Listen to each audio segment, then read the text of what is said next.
Betrayal.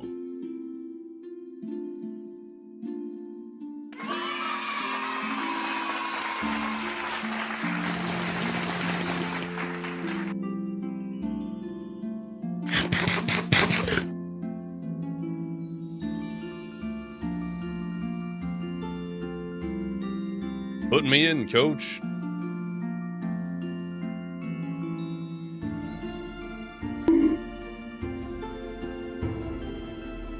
Put me in, coach. Yeet!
What's up, everybody?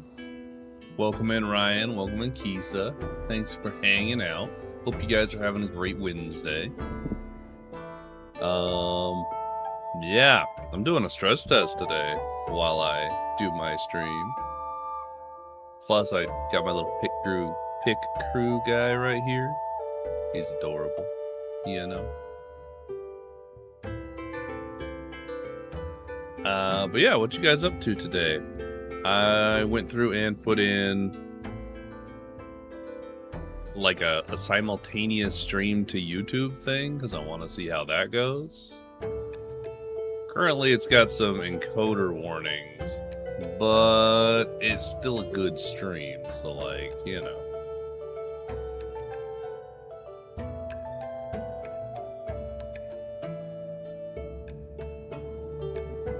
Yeah. So if you're interested in checking out the YouTube version, you can go there and see how that functionally works. I don't really know how YouTube works, but I know it's like, you know, untapped viewership. So I'm gonna tap it.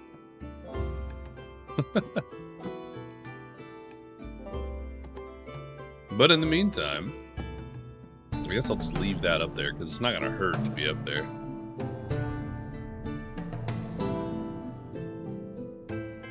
I guess we can start on the guilds.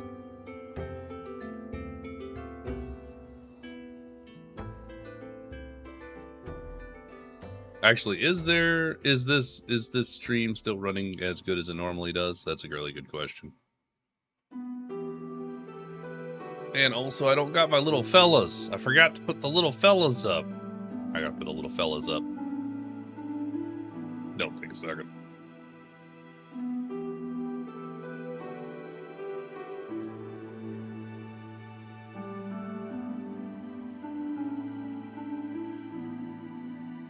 But I'm excited to do the guild stuff because I think the guilds will be, I mean, throughout the entirety of Faegrimm, or at least some of them, like standardized.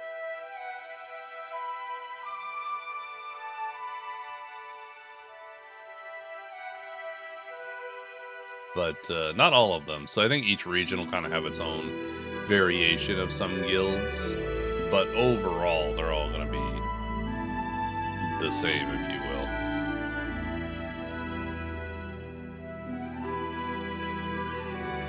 My little stream element fellas. I stream avatars, not elements. Elements is a site.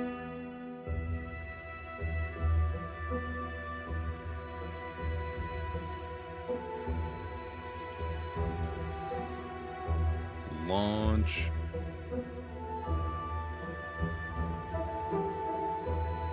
So there are bang boos in here now, apparently. However, I don't really know the steps to putting them in place. Oh.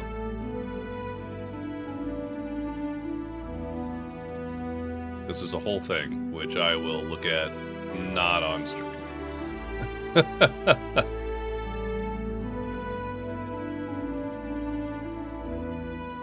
There we go.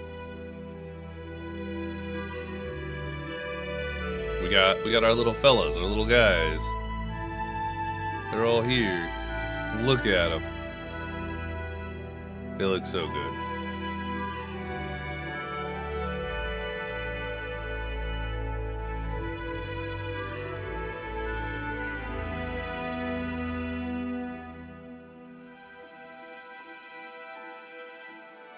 Aha, bap. Have you looked into adding animated assets into your VTTs? I have not, mostly because I'm not really using them personally at the moment. Not that I don't want to, because I would really like to.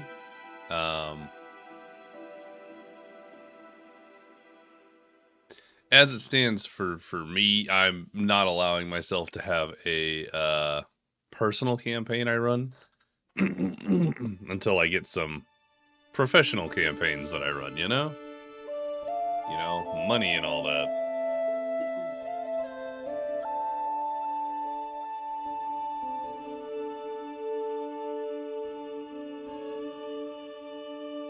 But I do think they would be pretty bitchin'. So that is something I would like to look into for sure. I imagine you've attempted to do it, if not successfully done it, though.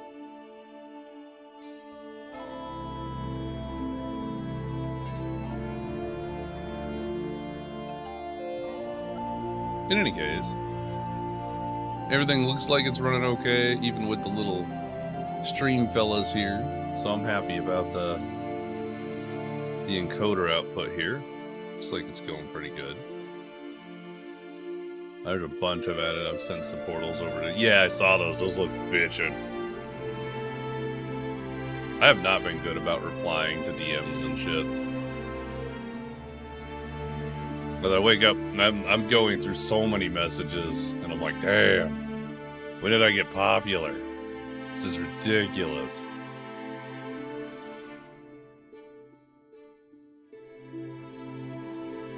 But yeah. Let's start writing things while I talk. Classic.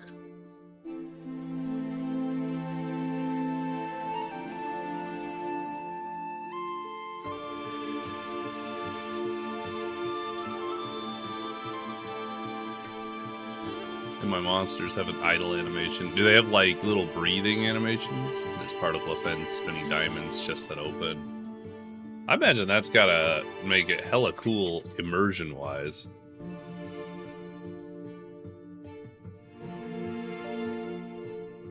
Cause that's like kind of a dream. That's like the dream setup, right?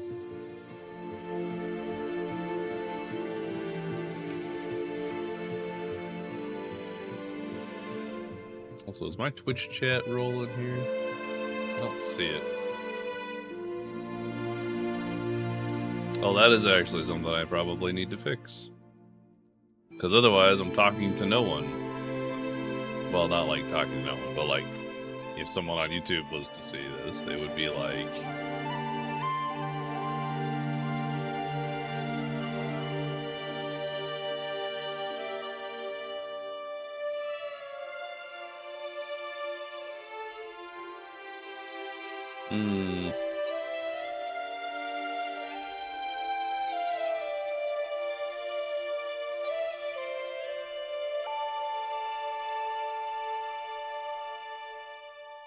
What are you hiding behind there, little fella?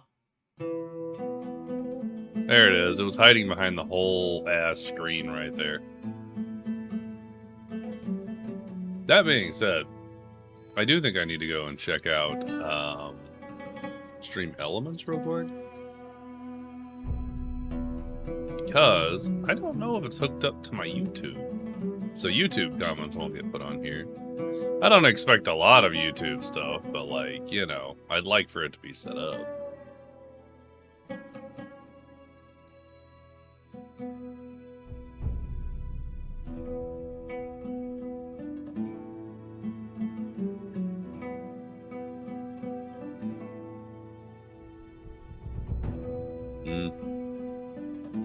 I guess it's a Twitch only thing.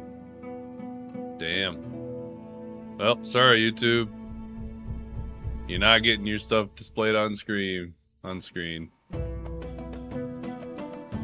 Only Twitch.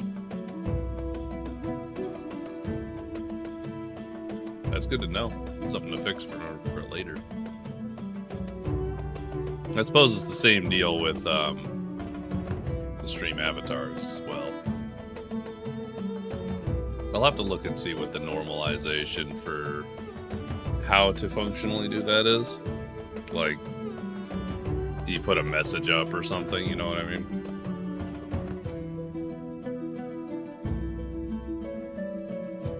But yeah. Fighters Guild, Mages Guild, I don't know, probably a Hunter's Lodge or something. Also made some walls, knocked down a wall. Where I have an assessment token of a wall over an empty spot on the map layer, and the player knocks over the column or wall, I get rid of the asset column to Control V the broken asset in. Oh, that's cool.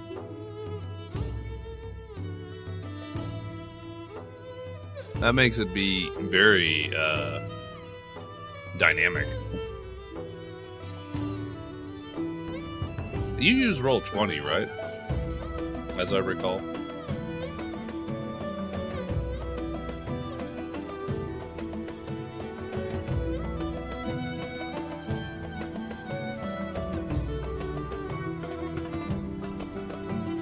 Baker's Union. Seems entertaining. Yeah, they updated a thing to a version called Jump Gate. Is in beta. I see. I'll have to check them out if they're making some good progress.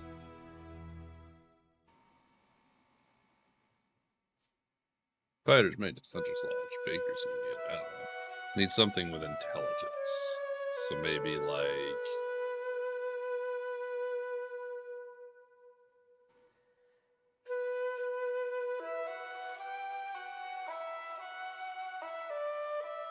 Obviously, this is very Elder Scrolls, but the Black Hand. Could probably rename that. The Merchants Guild is in every city and is always run by gnomes. That's pretty cliche, but I like it.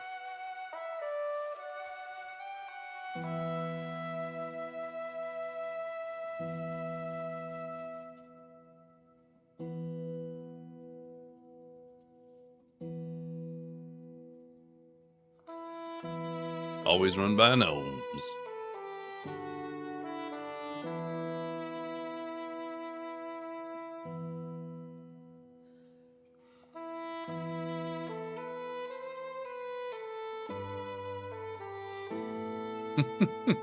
I literally thought my chat thing was broken again because there's no profile pic. But then I was like, oh wait, no, you don't have a profile pic.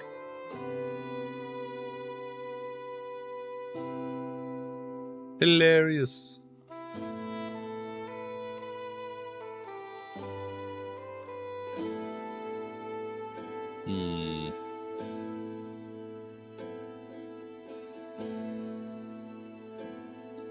Probably some kind of explorers guild, right? Maybe a dungeoneering guild.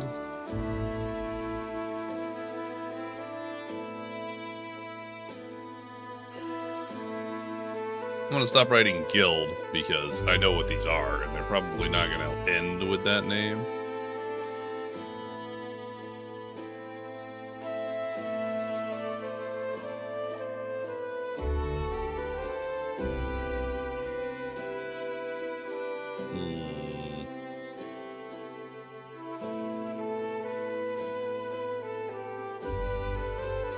Maybe like bricklayers or something. I don't know. How you spell layers? Yeah. Bricklayers or construction or I don't know, blue collar, for lack of a better terminology here. Oh, are you looking to undersell that piece of cheese or disrupt our market? What you think is a smart farm? You thinks you's gonna be a capitalist in the free enterprise of our city? Biscuit, break his kneecaps. Let this be a lesson to this. Is that all the gnomes? Actually, they would do very well in Free Coast then. Seeing as they would probably hire out some like bugbears or some shit. So you got a 2-foot gnome and a 10-foot bugbear. They just ride them. Have a little saddle built in. That sounds amazing, actually.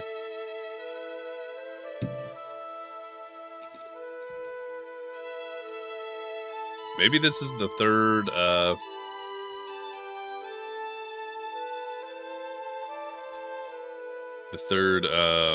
cartel in Free Coast, because they have to run it so differently there. I like that idea. Larger creature as a ride with a saddle. Something like that. Price of chests is 5 silver for a gouda per pound. Price of Swiss 9 copper per pound. And don't you forget it. You can't be charging too much for cheese, you know. Because everybody needs cheese. You know what I saw last night? Is, you know, like, the baby Baybells or whatever? Those little tiny Baybells? I love those things, first off. They're delicious. But secondly, apparently you can get, like, full cheese wheel status things of Baybells. And I didn't know that. But apparently they're only available in, like, Germany and some other... I can't remember what the other country was, but some other place. You can't get them anywhere else unless you get it through, like, an international auction. It's a whole thing. Nah, his mistake was trying to undercut the price. The gnomes unofficially set the price of goods. I actually do like that bit. I'm just gonna rip that right out.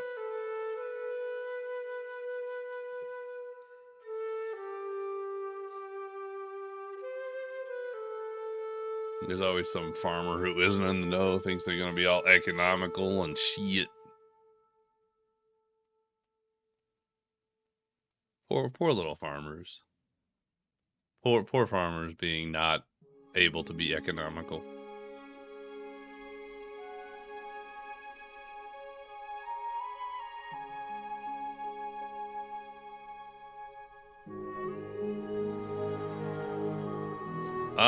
Sure. What's the fact about my bones? I don't know. I'm on board. What you got?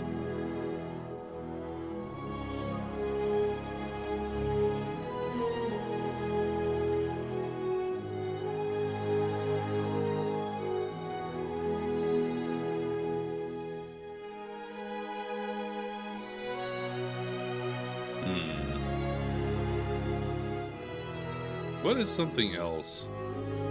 Maybe unassuming. Unassuming guilds. They don't all have to be crazy guilds, right? You see, did you know that the hands and wrists make up half of the number of bones in the human body? Really? I guess they are pretty intricate. That feels weird. I don't like this knowledge you have bestowed upon me. And so I never understand why did someone still break every bone in your body. See, that's too much effort for me. I feel like that's more of a threat, because really they're just going to break them one by one until you either die or you give up the information and then they kill you anyway. It will break half the bones in your body. Even one bone is crippling. Just half your bones, there's not a lot of recovery from that, I feel like. Even if you heal, right? You're gonna have something wrong with you.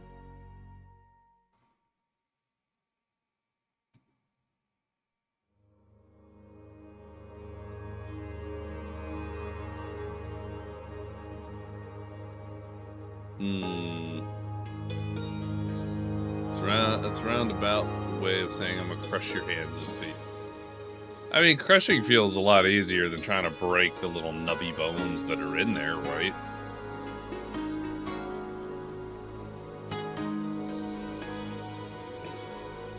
Alright, maybe let's dive into this a little bit. So each region might have some specialized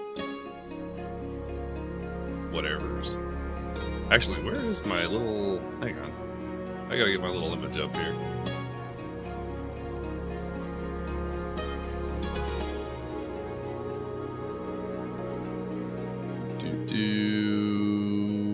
Bap.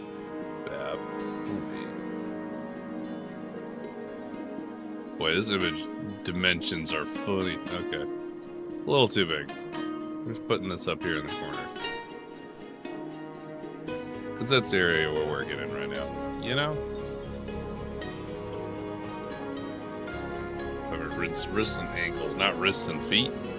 Oh, you're gonna crush that. Okay, I see.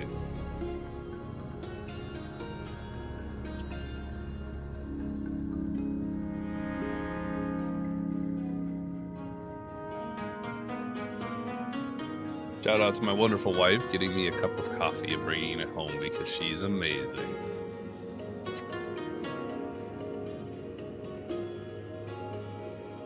Alright, so we got fighters.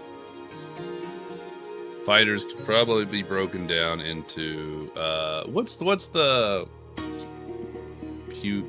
it's the ones where they fight with hands and fists, like fists only, and it's pugilists, I think.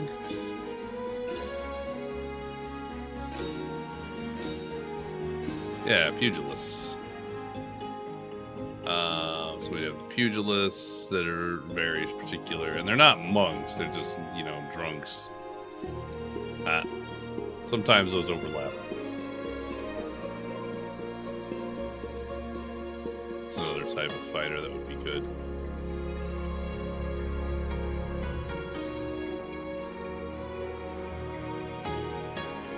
Pulling a lot of Skyrim Elder Scroll names here, but that's fine because we'll adjust them later. Pugilists, blades.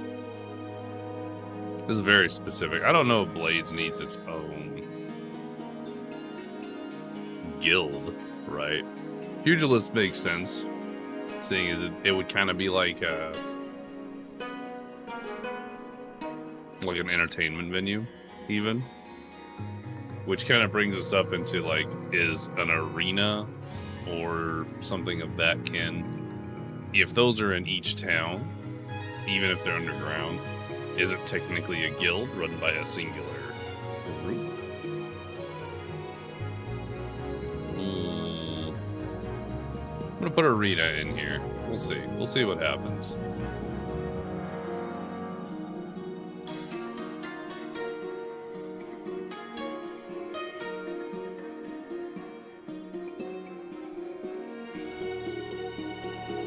Yeah, I think that's probably good. So mages is going to be kind of similar but different. Because they're going to have, what, like the bookworms who aren't actually magical? Or maybe that needs to go into its own category. We're going to have, like, purists of some kind, because you always have some kind of purists. I'll have the Tavern Brawler feat, level 6 fighters for pugilists. Just one big group. That's all they do.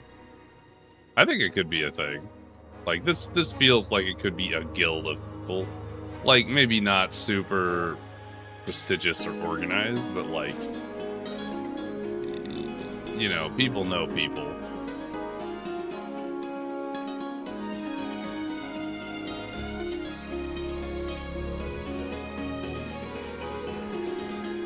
So we'd have like bookworms, maybe ones that like only studies, much like a forever student, maybe.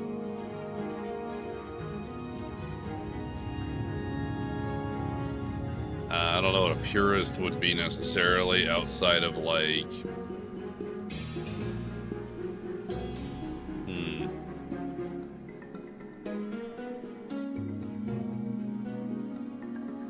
what does purist mean? Good question. It was just a really seedy bar known as the Temple of the Drunken Fist. All the lore and legend around it has gotten out of hand. It's really just a place where a bunch of drunken fighters bar fight all the time. I actually really like that idea.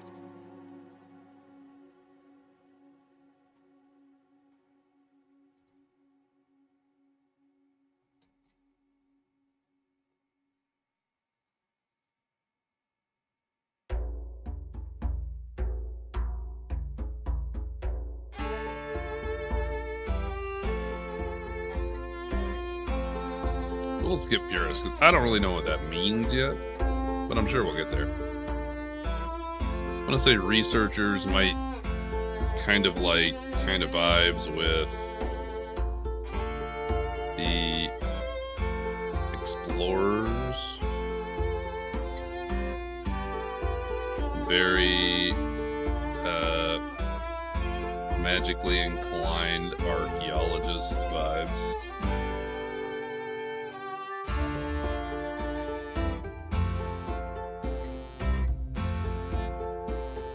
Master is an old alcoholic in the corner who isn't a master at fighting, much to the disappointment of the monk player. They are a master at beer pong.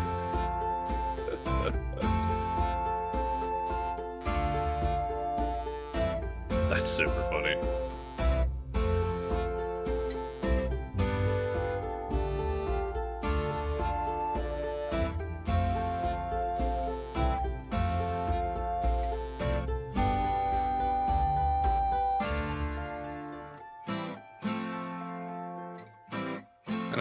Explorers, very magically inclined to archaeologist vibes.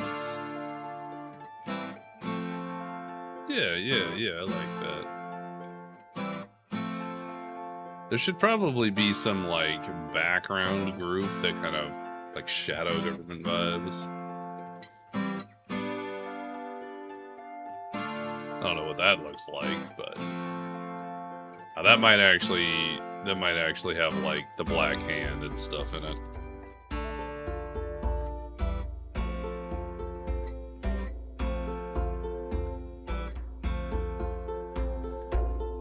Assassins or higher, which is pretty cliche, but like cliche is good, you know.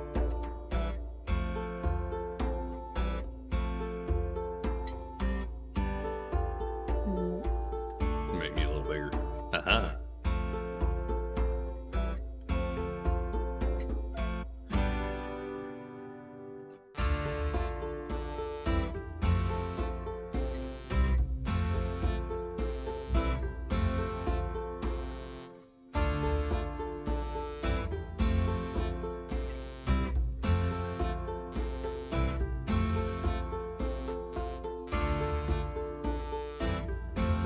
Blank hand. I wrote that wrong, and I kind of like the blank hand better.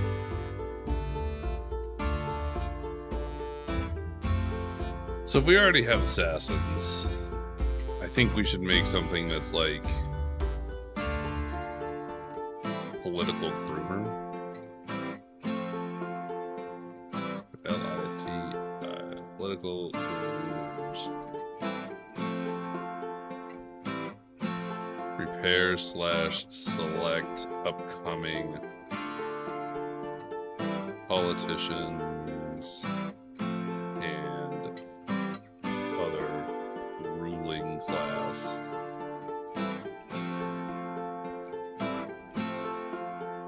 Maybe the dark hand, Shadow Hand, the Obsidian Foot. Keep in mind the Black Hand is synonymous with its associations with Bane the Tyrant. I am unfamiliar with Bane the Tyrant. However, yeah, I don't want to use the Black Hand. I'm really just kind of putting it in there as a placeholder. Kind of like I have blades in here as a placeholder. Like, those are very much Elder Scrolls stuff. And they're just in there so that I remember what they kind of mean until we come up with an actual name. The Evil God Bane, part of the Dead Three, those that followed. I was thinking you were talking about Bane, like D&D Bane, but yeah, that makes sense.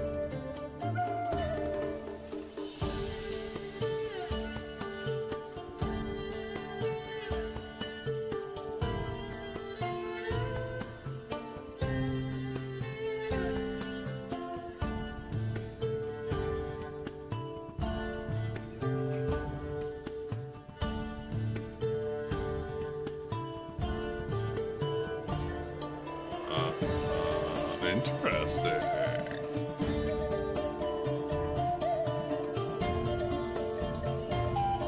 So I've just learned that any automated messages that go out from Mix It Up go out on both YouTube and on Twitch, which is pretty neat. That's why we're doing a test run, you know?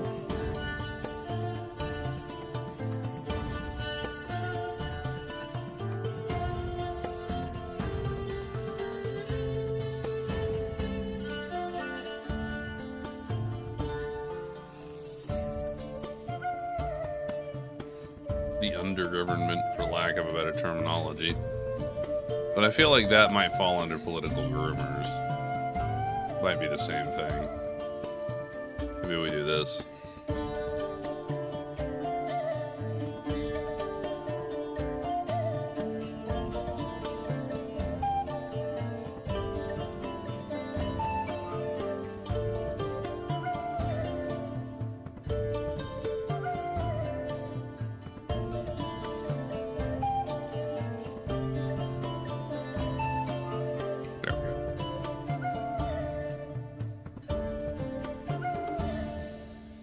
So we kind of got some ideas for each. I think 2 or 3 per is perfectly fine, because we can always expand it a little more, but this is just kind of the base level of guilds that would be available throughout Faegrimm, not necessarily specifically oriented towards any one place.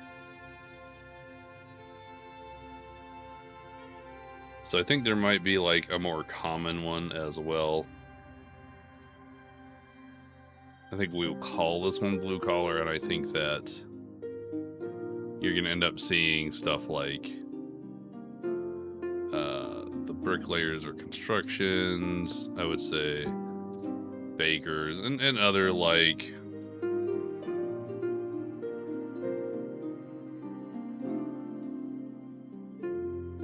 tailors. Anything that's like your basic everyday thing that people would have or use would probably fall under blue collar. The Hunter's Lodge would probably be its own thing, because I feel like that is, you know, the king goes boar hunting kind of vibes, except it's your average nobleman, perhaps. Maybe it's kind of exclusive.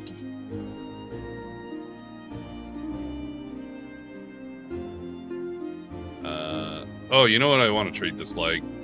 Exclusive Nobility Guild. Prestigious. Basically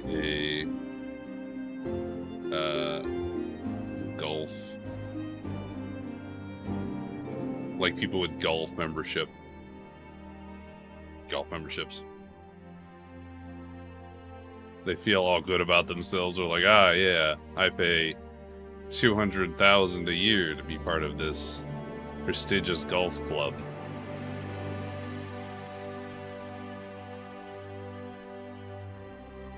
The Merchants Guild is its own thing, although The Merchant's Guild probably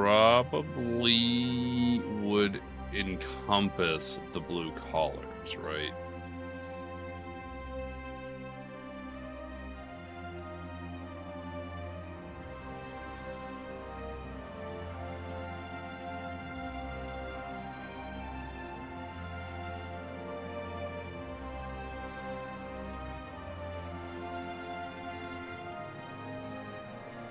Yeah, I think that makes sense, because then they kind of oversee any of the smaller sub-guilds or subsections of the Merchant's Guild that has to do with very specific things, which makes sense, because there's always, like, the broad board for any kind of mercantile stuff. Then we got our prestigious Hunter's Lodge. Explorers... or dungeoneering, they might fall under, say, like an adventurer's guild, perhaps?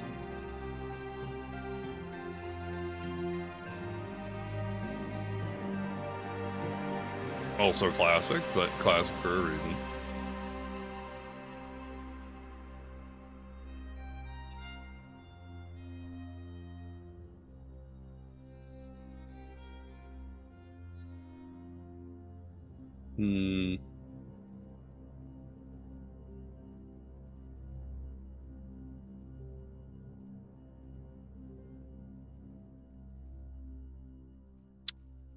So at this point, I feel like we might be able to dive a little bit more into each guild a touch.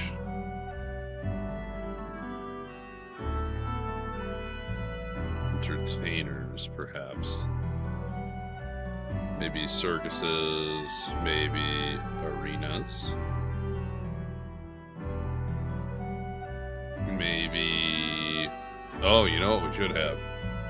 Maybe that falls under mages? Nah. Maybe that falls under... like, what did alchemists? Or something like that. Somebody who deals with magic, but isn't directly related to mages, but they're goods, but isn't necessarily run by the Merchant's Guild. Although I suppose it probably would if the Merchant's Guild is kind of the catch-all as far as consumer goods goes.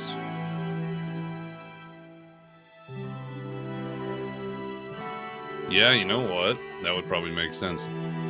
If it's a consumer good, it goes under Merchant's Guild in some form or fashion.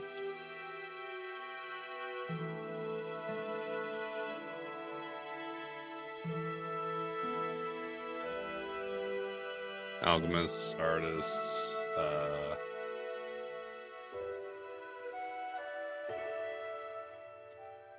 carpentry, masonry, I don't know if that's the right word, but, you know. Guess that gets rid of these, since that's the same thing.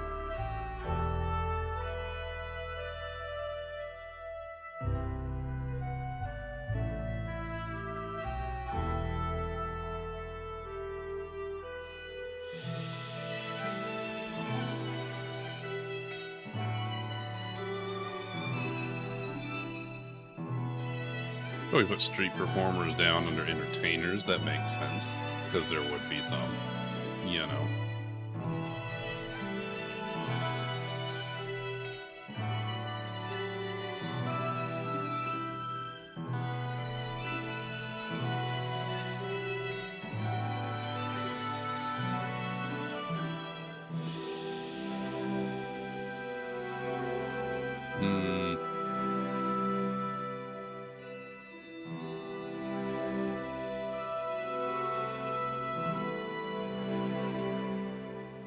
Alright, well, let's dive in here. I do like the pugilists. I think they're very funny. I don't know that the blades necessarily track, because at that point we'd have like an archery, or perhaps, maybe you'd call it like the quiver.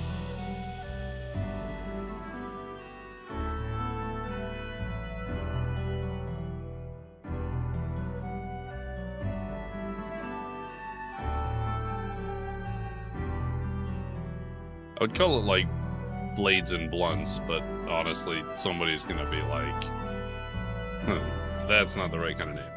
And I'd be like, yeah, you're right. It's not.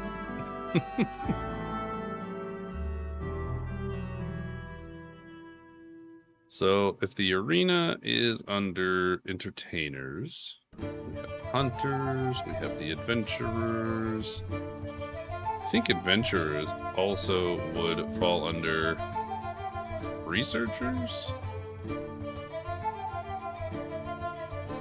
Or would that fall under mages? I kind of feel like that might fall under mages. That one's kind of a crossover, interestingly enough. Actually, yeah, because adventurers might find the stuff, and then the researchers would then research it. They wouldn't necessarily be part of the Adventurers Guild, but they might go with them. It's like an expedition.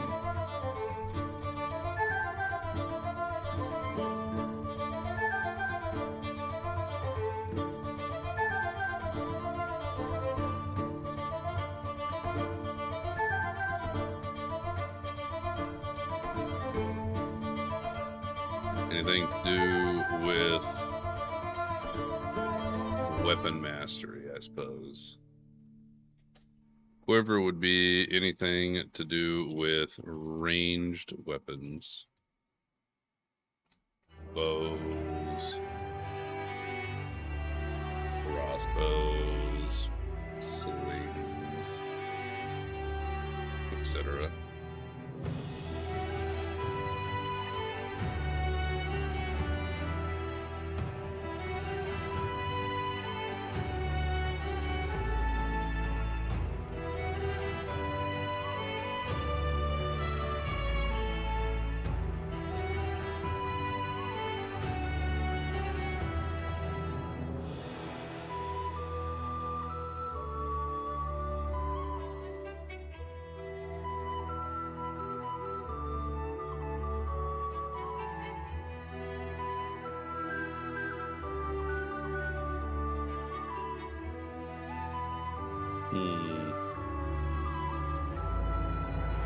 So I guess any particular member of any other come back. I guess any member of any guild could probably transition into quote unquote the shadow government-esque guilds. I mean it's not really a guild, but it is a powerful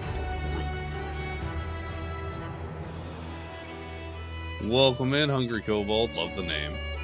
Creation's going pretty good. Kind of just broadly throwing in guilds at the moment.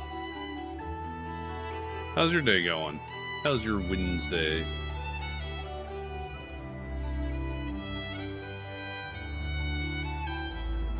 A lot of my thought process here is just me talking out loud as I kind of like work things out.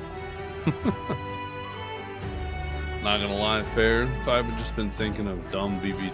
Yes, those are the best.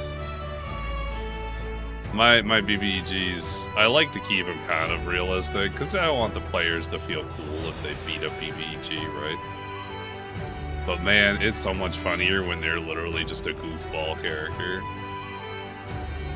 What you got? Throw them at me. I'm interested. Tell me your thoughts. If you're comfortable doing so, of course. And I'm going to continue ranting. Such as the trio of paladins of devotion and their oaths is to each other, gaining their powers from their friendships. That's fantastic. So they get their powers through the power of friendship. If let's say if one of them dies, does the one that got their powers from the one that died lose their powers? That's a good question. Because then you just objectively choose the one that's like the most problematic and you kill the one he gets his power from. But I do find that entire idea super funny. 10 out of 10. Would laugh again. A narcissist whose patron is himself because he's that good looking. That's fantastic.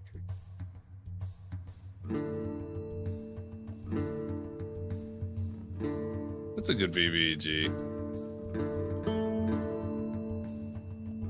All my BBEGs back when I was doing one of my campaigns they were too obvious. That would make the one who lost their powers into a vengeance paladin with the goal to wipe out the person who killed. Even better. Even better. What a good idea. What a gross idea.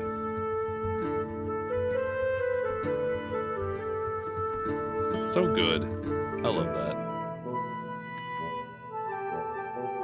Maybe we should go come up with a list of BBEGs, guys. That sounds entertaining. With dumb ideas.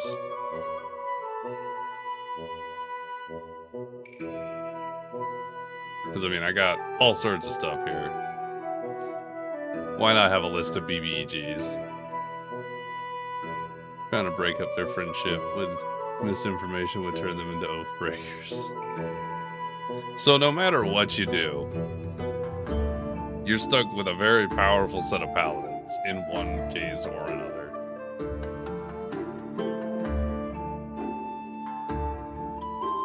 Which is fantastic.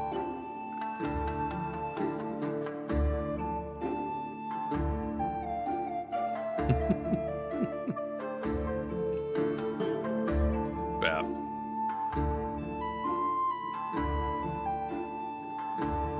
So let's see what we got. Can also turn them on each other with the right info too. Break their oaths to each other. No longer the power of friendship, it's the power of hatred.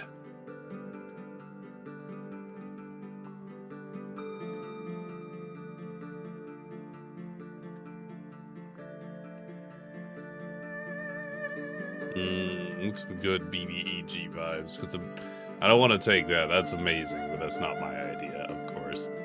So let's see what I got. What do I got? Come up with something goofy. I love the trope of villains with the power of friendship. I like villains in general. Hey, Brian was stealing it. No, he just got here. I can't do it. Although I do love the idea so much. You know what I need to actually start doing? Now that I'm thinking about it, I need to put some credits in here and start putting people's names in. Oh, I'm shameless. I will absolutely steal.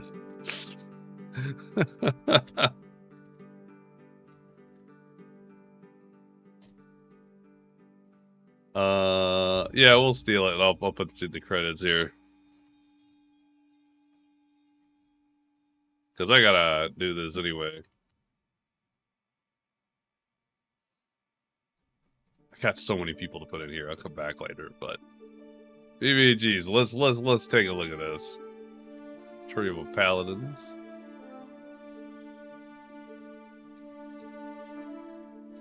If killed.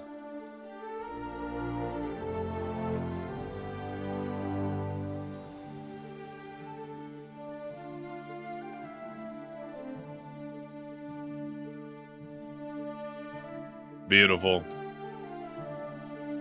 I will dig around and reformat that later, but the idea is here and it's beautiful.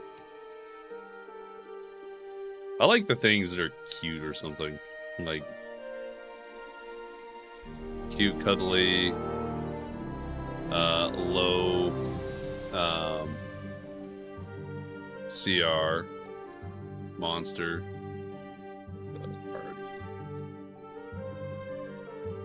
Adopts is really the BBG in disguise. I have another who is basically a villain who's trying to make the world a better place, but doing it in evil-looking ways. What he's doing is actually bettering the people within his rule. Oh, you know what? I think I've read something along those lines. That one cracks me up. It's like he wants to rob a bank or something, but all the heroes are on board because the bank is corrupt. Which, I mean, tracks, but you know.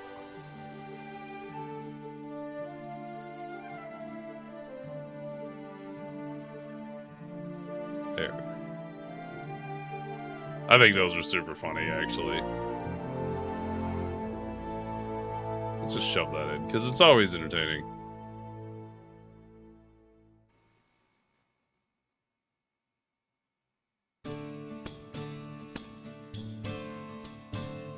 What about, like, what about a BBG who's, like, overwhelmingly,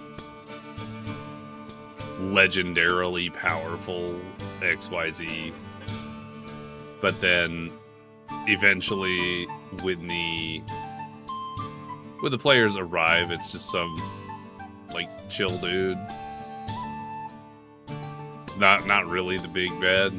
Like, the big bad is all the people, all the governments that said he was bad. The players gotta go and... Actually, I kind of like this idea. I want to write this out a little bit. Hang on. BBEG is portrayed as legendary and OP. Players eventually arrive to... Well, actually, I should probably put more information. All governments and... Well, I suppose all governments and whatnot. Tell players all about... If I could type, that would be great. How bad the BBEG is. And how the BBEG is ruining the world by doing X, Y, Z. Players eventually arrive to confront BBEG. Turns out they are super chill, nice person. Explains this happens every so often. And informs the players of all the truths about the governments and so on, and how those are really the BBGs.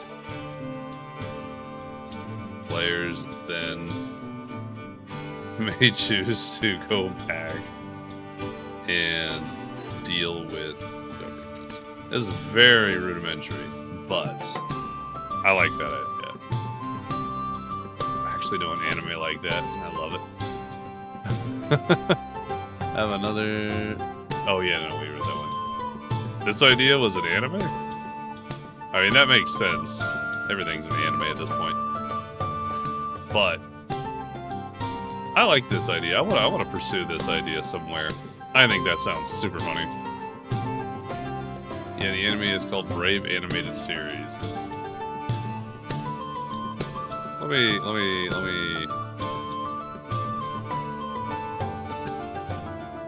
Similar to anime. Knight. Why must we fight the dragon, my lord? King, because they are evil. They hoard wealth and resources and exploit the common folk for their own personal gain. Knight, draw a sword. I understand, my lord.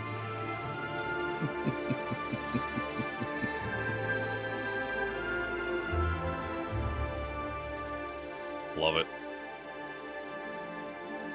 What else we got? What's another BBG? It's about to slay the king. Yeah. Slays king.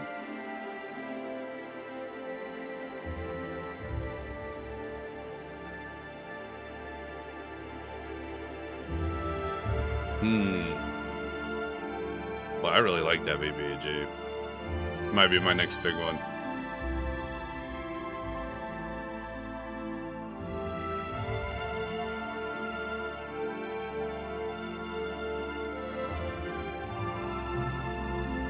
Cause you gotta make everything up to this point like innocent, and then they wouldn't know. Yeah, I have an idea like that to being a lich who runs a farm outside his dungeon with his vampire wife. And the nearby village keeps sending adventurers to the lich's home, and he has to keep shooting them.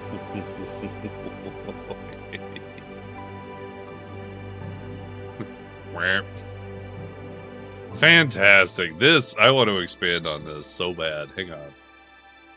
Make the dragon the king of the city with a make a dragon the king of a city with a puppet king as a bass. Ooh, that's good. Hang on, wait.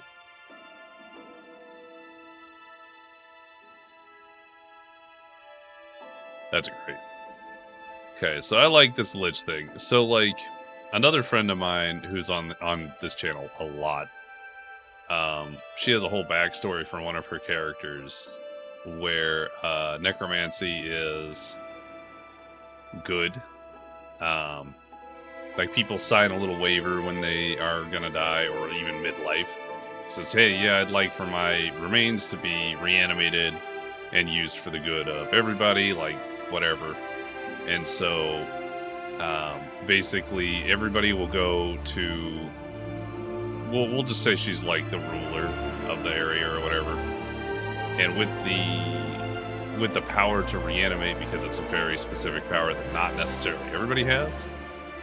But, you know, local farmers will be like, yeah, I need like 3 more hands for the fields to gather up all the crops this year. And she'll be like, yeah, sure. Raises 3 confirmed undeads, like 3 skeletons from the remains of people who signed the waiver. And those skeletons go help the farmer with the harvest or whatever. When they're done, the skeletons are returned. And this process just continually, rolls about. But outside of that, everything about necromancy is usually negative. So I just like the idea of it being positive, like a positive experience. But yeah, that whole Lich thing came from the idea of a bard meme sleeping with everything, and eventually it turned into a Lich romance, turning her into a vampire so they can live forever together. You know what? I love that idea. Actually, I kind of love that it's a really, like, wholesome... like a wholesome idea. Like, this whole thing is really sweet. Like, oh, they just want to live forever together because they're in love. But he's a Lich now. Actually, my question, in this case, look up the godness of evening glory. Okay, I'll look that up momentarily. My question regarding Lich, though, because I actually am unclear on this, because I feel like there's some conflicting information, but it's mostly because I've never looked it up. My understanding is a Lich doesn't necessarily need anything to keep themselves alive once they become a Lich, right? Or do they have to sustain themselves with something? Because obviously a vampire is going to need blood, so unless you're going like vegan vampire and only, slurping up animal blood.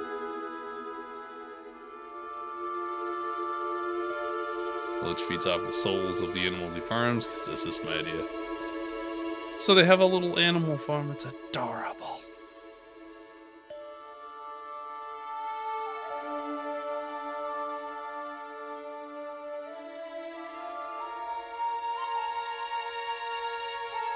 I love that idea.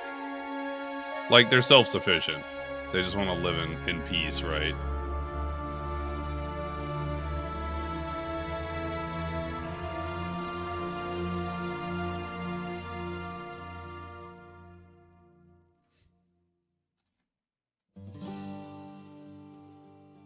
A deathless beauty, the eternal lovers, love beauty, immortality through undeath. That's cool. Hang on, I gotta go look this up now. Evening Glory.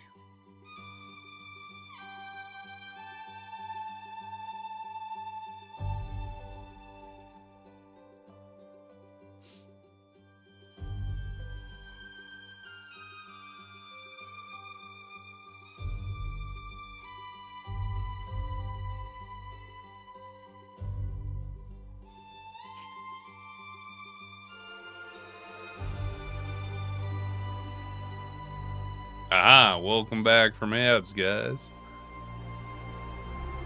Oh yeah, I put it right in, honestly. The idea that it's a pitchfork. Chef's kiss. Also, Ryan, Evening Glory got us. Good pick for this. actually falls right into the same vibe as this Lich bit, because it talks about immortality, like the religion of the goddess appeals greatly to immortality seekers, undeads, and lovers, especially undead who fall in love with mortals, etc., etc. So, like, I could really fall into the same idea here. So maybe worships the goddess evening glory. That'll do. I like this whole... Like, this isn't necessarily BBEG, or unless you're trying to make it like a one-shot BBEG. Oh my god, this would be a great one-shot BBEG. Actually, I love the idea of a Warforged-based BBEG super there. They're an ever-expanding nation? How so? How does that work?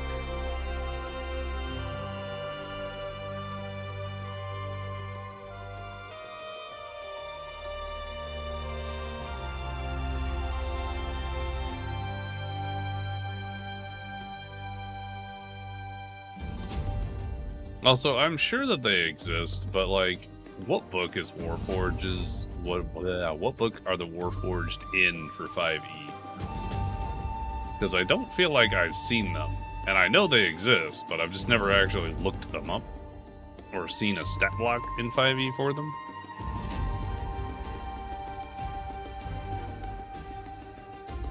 Oh, Eberron, of course, that makes sense. Yep, never mind. Found all the information.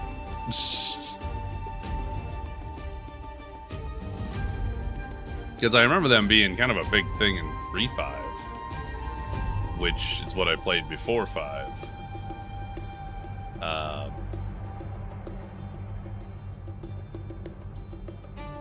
Yeah.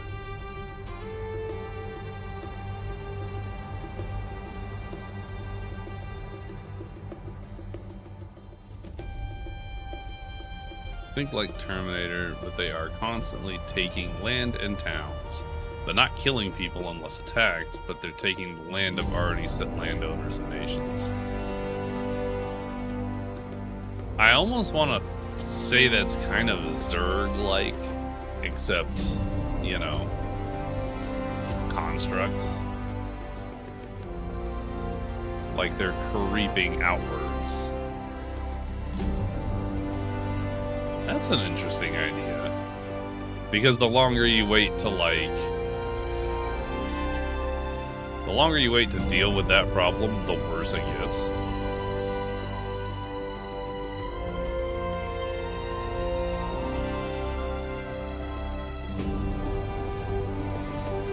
The longer you take to deal with the problem, the stronger and more difficult it becomes. Because it's, in a sense, the idea of a character I made. Yo, man, people get so intricate with their character creation, and it brings me so much joy. Because, like, I love when somebody has a whole thing for their character. They got like a backstory. We have a whole short story section in the Discord.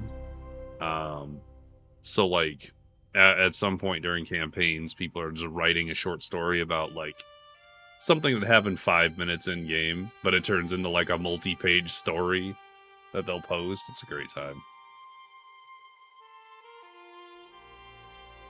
Perhaps a campaign of conflicting mortality, where the players are paladin and clerics of the god of cycles, life and death, both being essential for mortal life as decreed by their gods. Their party is sent by the divine to smite the growing army of undeath that threatens the natural cycle of life, where no new souls can be made if the old ones are recycled. Huge conflicting morality campaign. An army of undead being the peaceful followers of the evening glory. Yeah, I think you just made a whole region in Faegrimm using just this right here. to be honest with you. Because this could be such a great idea.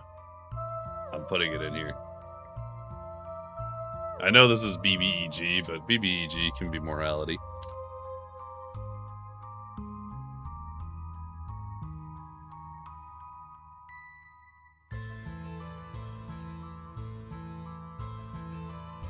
I love that idea. This is gross. Anything to do with like morally gray, or villains not really being villains, or like anything like that is just great. Because it makes people really question whether what they're doing is right or not. And I love making people question that. And yeah, they are a Warforged wizard, War Magic classic, named named BL, well, Blizzard, which is super funny.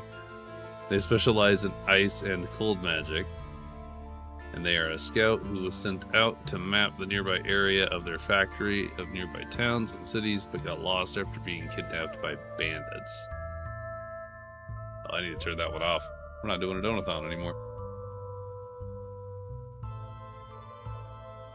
Well, how long were they? I guess they're lost, so they don't know where their location they're supposed to go back to is.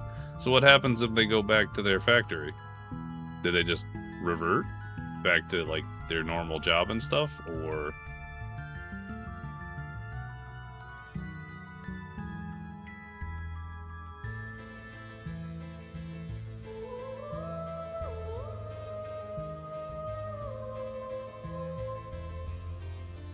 Well, I don't know what this music is, but I like it.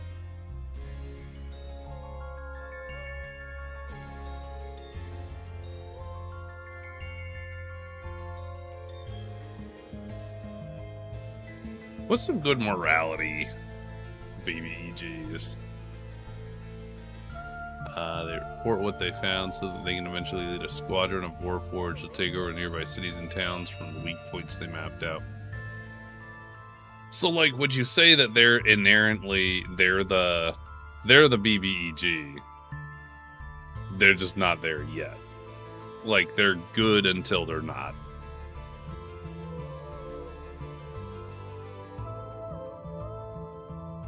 So, like, they travel around with the party, totally friends, good stuff. They get back to the factory, report all that information, and then all of the Warforged go out and essentially assimilate each location, expanding their reach, forcing the party to act against who they thought was their friend. That's gross. I love it.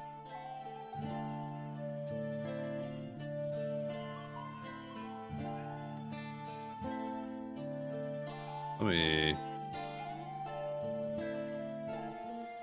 me do this, because I like this idea.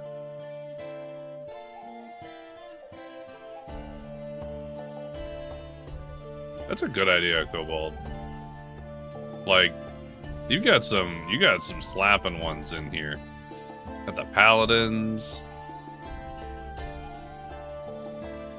Got the Lich. I love this Lich one. This Lich one is so good. The Warforged is so unique. Like, these are really specific ideas. I got a good one about a druid. Lay it on me. Anything morality-wise is always wildly entertaining to me.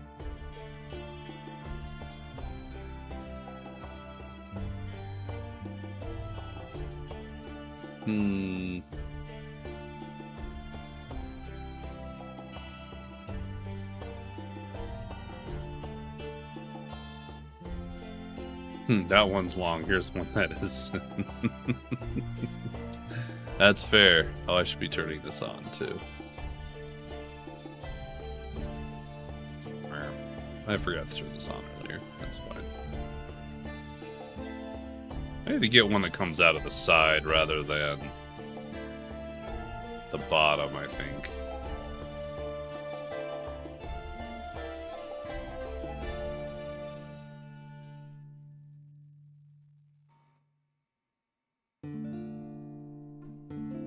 Dang, that's a lot of BBEG ideas, though.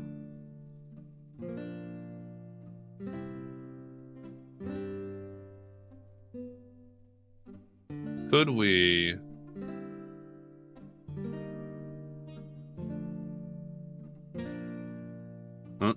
Another character idea that I made, too, that's Kobold Twilight Cleric.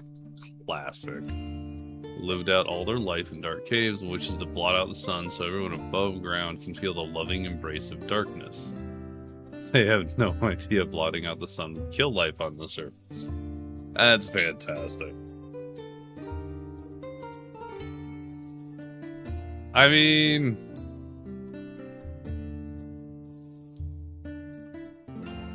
So that kind of falls into, like... The Kobold thinks it's doing good, right? But it's not. But it doesn't know that it's not. So the belief on both ends, you know, being the...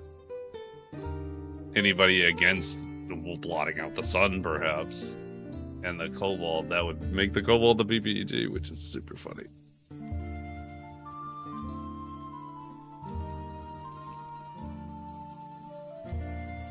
Honestly, yeah, it sounds a lot like good intentions, bad results.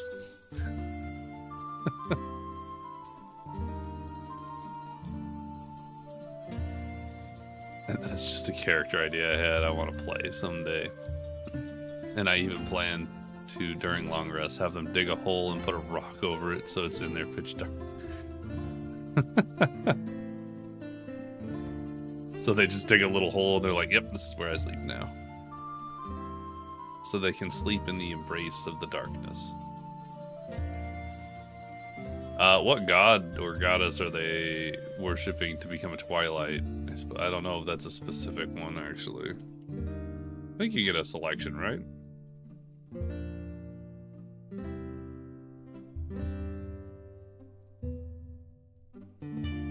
Yeah, there's a whole bunch of them.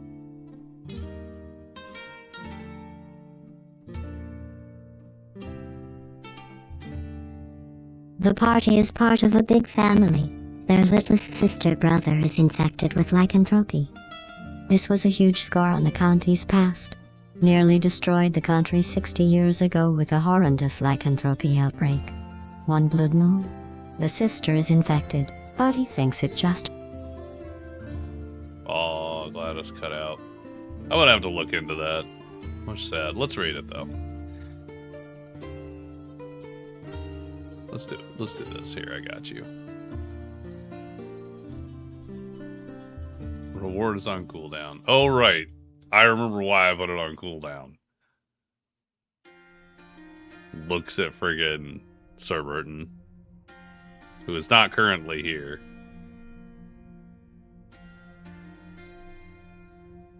Party is part of a big family. There's the little sister. Brother is infected with lycanthropy. It's a huge scar on the country's past, nearly destroyed.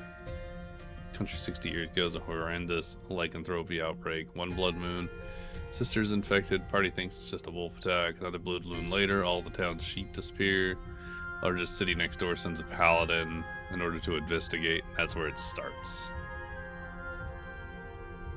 Spicy.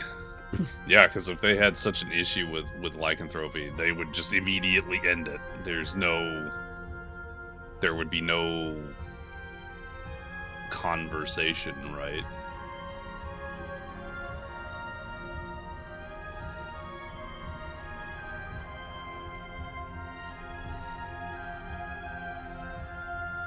I like this idea. Because I feel like I'm gonna make a whole different section here. Hang on. Morality. So we're starting to get into some interesting morality ones. I guess some of these are morality. I don't know that I can make that necessarily something. Never mind. And I know that you usually get your powers from your god or goddess, but I love the idea that their love for the darkness is just how they get their powers. Maybe the Raven Queen has something to do with it due to Shadowfell, maybe. I mean, I think any god of darkness could probably step in, even if the Kobold doesn't know them, but they just love darkness so much. They love that portion of what the god or goddess represents. that they're happy to just be like, oh, this little kobold's adorable. They love the darkness. Here's some magic, buddy. That's so funny to me.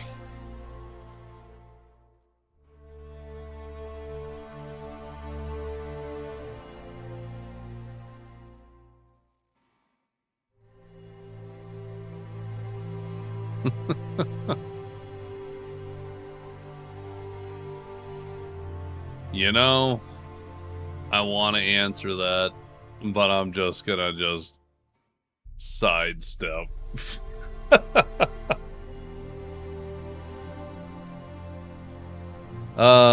It's so funny too, because like we're getting into some real dark shit here, but if it's real life related, I'm like, nah, I'm not answering that. I'm not even gonna acknowledge it. My favorite character I created that makes people think, what is an Arakra Paladin of Light? What?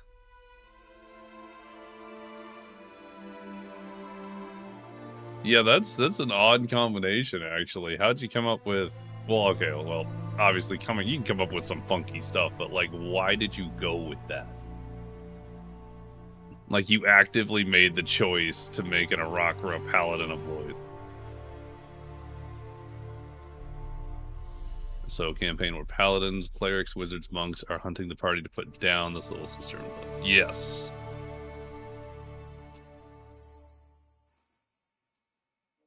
Oh wait, that's the wrong one.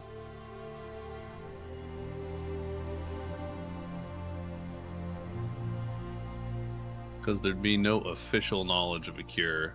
Only the blade to be sure. And the party is trying to protect the sister brother while hunting myths and legends of a cure. I love that idea. Drow parents adopted them as a challenge to see who would make a better parent, and they ended up adopting.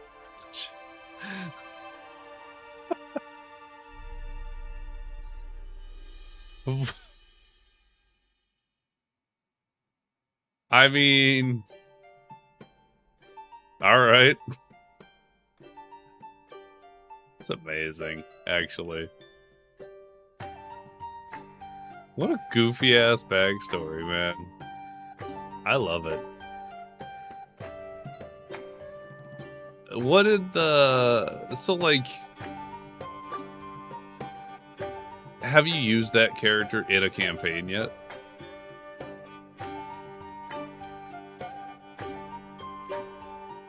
I can't imagine an Arakra egg getting mixed up with a dried or egg brood. Mistakes happen. I have not. I'd be really interested to hear how the rest of the party reacts to that. I mean, it just depends on how common Arakras or Drows or even that religion in general is in the world, depending on if it's homebrewed or not. But I would love to just hear the reactions from other party members. And he's being the best spider bird he can be. Really is. He's trying so hard. Look at him go. The current character I'm playing is a literal ghost dragon. Amethyst dragon. Bitchin'. So physically a ghost? So like, just goes through things? Or is this like a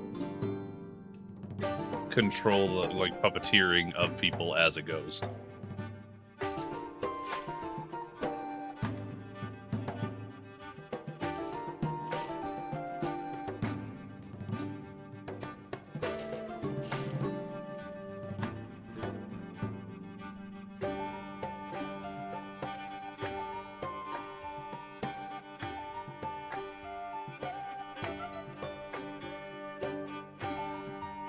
Full-size dragon ghost who can possess and phase, but usually takes the form of a purple scale dragonborn or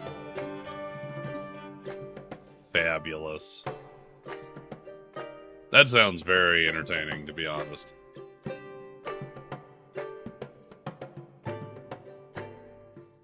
Your DM must have a ball with that, actually.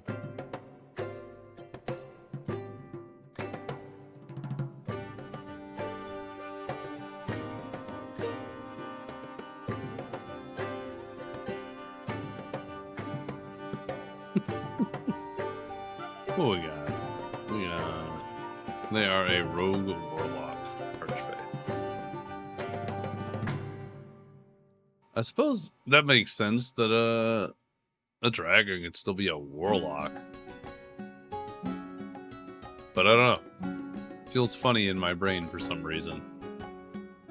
Not that there's anything wrong with it, like, I mean, it makes sense you can do that, it just feels weird. Their patron is one of the other characters' mothers.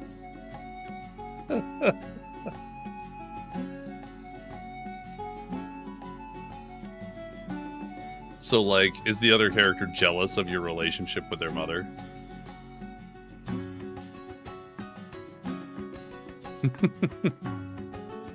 Hi Lilith, welcome in. You have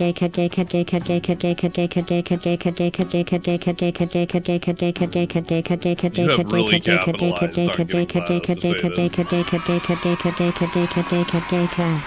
Yay! You rolled a crit success, congratulations! Gay cats for everybody.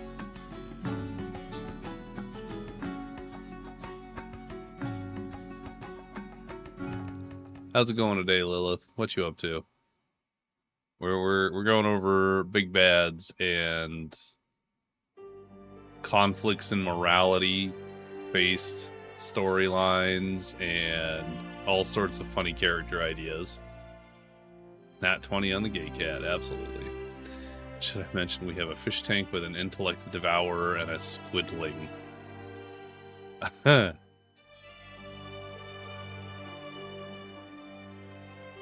That sounds super funny. I did a one-shot a while back with someone who was playing an octopus who had kind of a steampunk diving suit, except it was a land suit, so they had the little legs and everything, and they were just a big bowl of water with an octopus in it. That was a good time, actually. Sat AFK on Dress to Impress.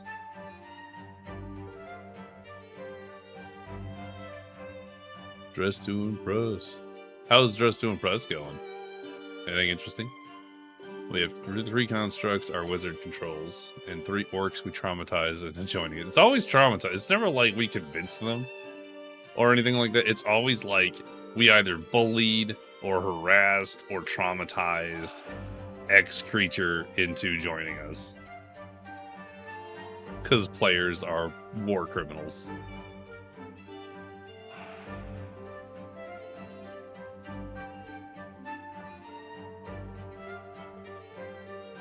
So wait, that gives you,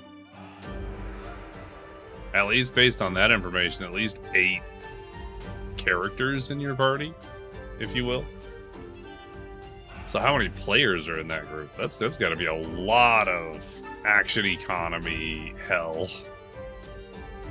We summoned an Ultra Tubine to destroy their camp, and the survivors thought, I'm gonna go with them to live. That's fair. Nothing interesting. Just wearing the same outfit and getting 1 star. 1 star is good, right? It's not good. Probably not.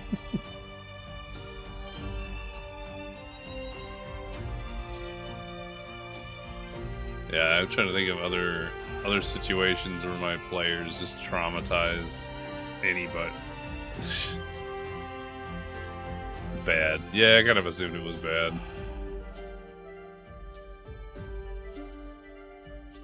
I mean, my players had a torture scene with a winged demon at one point.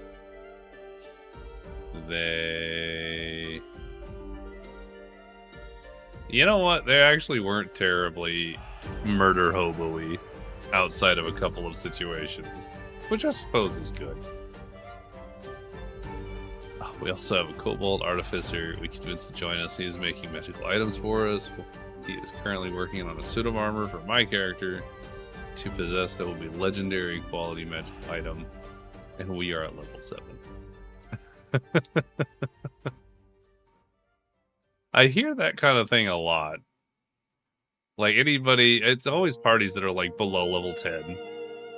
And I'll hear about it in like You're not at a point where necessarily you should be getting insane gear, but you do. You somehow end up getting it because the DM is too excited. They're like, yeah, here's some stuff. Which is fair. I think I'm too stingy. Trying to be better about it. I just dumped a whole bunch of magic shit on my players last session. There was only minimal fighting around it.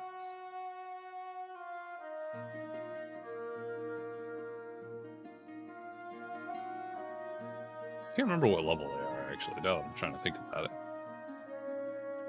Does the game last long enough to play with extreme gear? That's also valid. Bomb? Kaboom!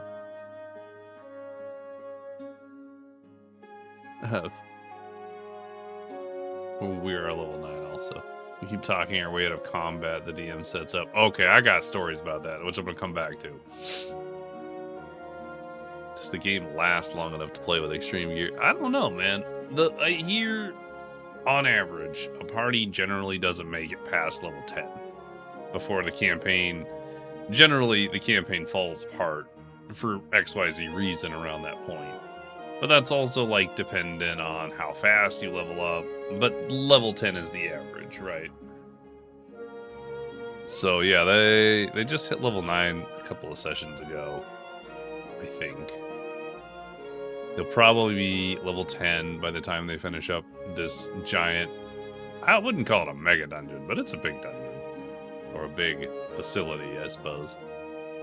Like 3 months ago. I know! You guys have been in there so long. Eagerly waiting for Grimm to be back in his element of a social setting in a town with people to manipulate. Yeah, me too, buddy. So, we talked our way out of a combat with a nightmare haunt. How?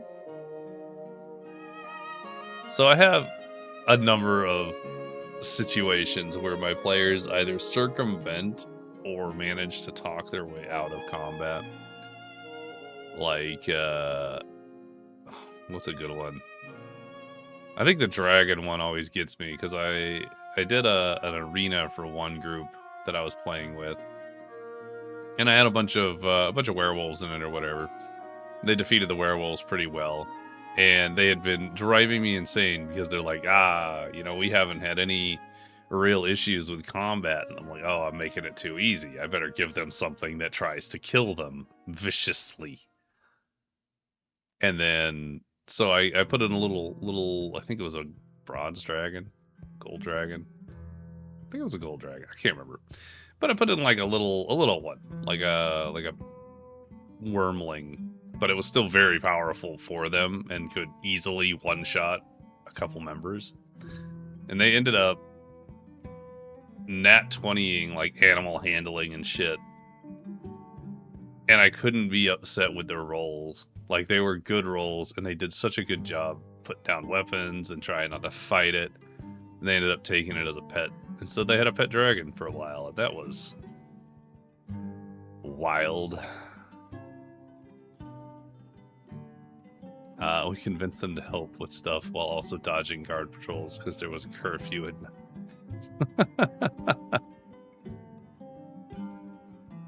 oh, and we're 100% there. We're 2 items I, as the player, wanted for Grimm to have. Thank God for my stuff that allowed me to shut up and not interject as soon as the others were excited about the items they wanted and were expressing that. Yeah. Yeah. Maybe we'll find some more of those for you. Because I definitely put specific things in for specific people. Like one item per person. You happen to have 2 in there. But like, that's okay. There's always time for more magic. As long as people are happy, right?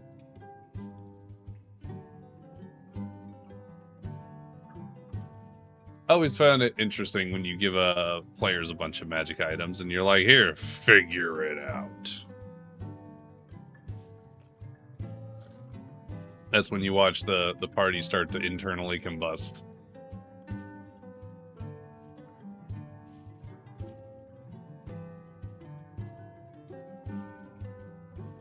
It's okay, I'll take a +3 Bloodwell Vial. Sorcerers. What is a Bloodwell Vial? I gotta look this up.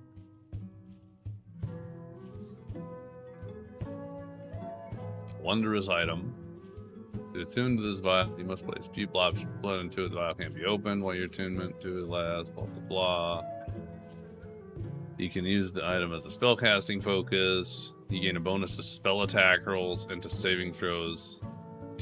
Ooh. In addition, when you roll any hit dice to recover hit points from carrying the vial, you can regain 5 sorcery points. God damn! That's an item right there. That's a smackshy item. It's one of the items specific for certain classes. Sorcerers have the Bloodwell Vial. Bards have the special drum.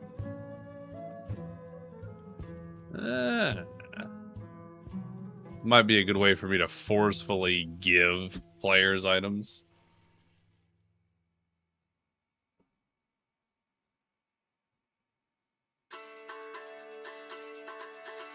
See, that's good information.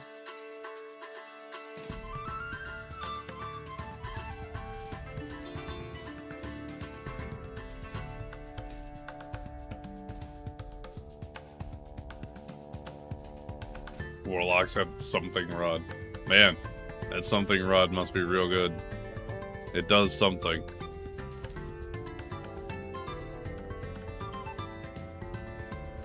Artificers have the multi-tool. Is that a Swiss Army? Do they get a Swiss Army knife? Please tell me they get a Swiss Army knife. That would make me so happy.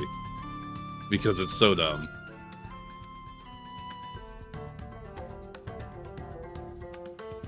Here's BBEG for you, Bat. Let's see what we got here. A bard who is attempting to time travel into the past so that he can return back to his original time he is from, due to being stuck as a coin after a wizard casted True Polymorph on him for a party and forgot about him, leaving him for centuries upon centuries as a coin. Oh! For being dispelled in the future where he is not famous anymore. Damn. That's rough, man. Like, yeah, that's going in the pile.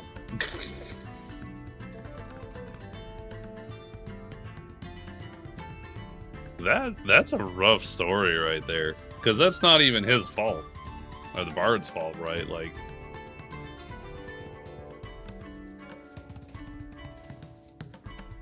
can you true polymorph into an inanimate object? I mean, presumably.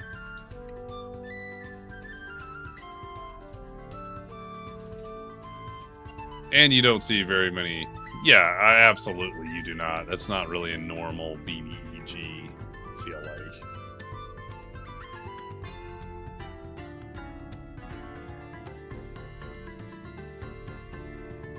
There's no time limit on True Polymorph. And you can True Polymorph an inanimate object into a creature, like make a pencil into a human. No time limit? That's insanity. There's no... That's wild to me that there's no time limit.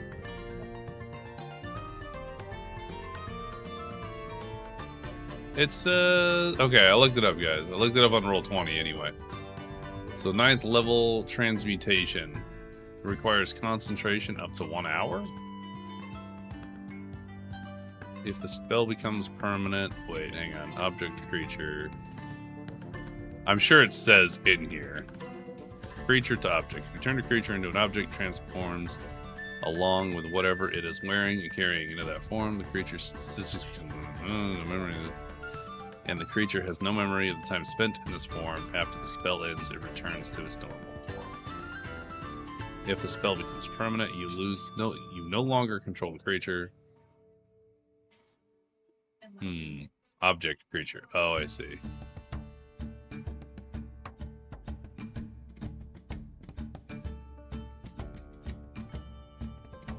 Once the hours pass, it's permanent. Okay, so wait, what you're saying, let me clarify, because I want to make sure I understand how this functionally works. So if I as a wizard, made a living creature, a bard, into a coin. At any time during the hour of concentration, I can end that polymorph. But if I choose not to end the polymorph, and it goes past the hour mark when the spell normally would peter out, right, it instead becomes a permanent transformation. Is that correct? That's terrifying. I didn't realize that was permanent. That's very scary.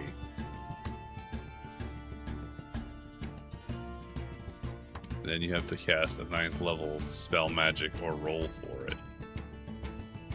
But if they roll for it, hey Plutarch, welcome in Raiders.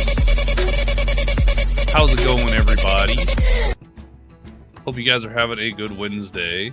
Welcome in. If you don't know me, I'm Boldmordred. I do a lot of D&D stuff. Look at all those bombs go up. Right now we're demand all the potatoes.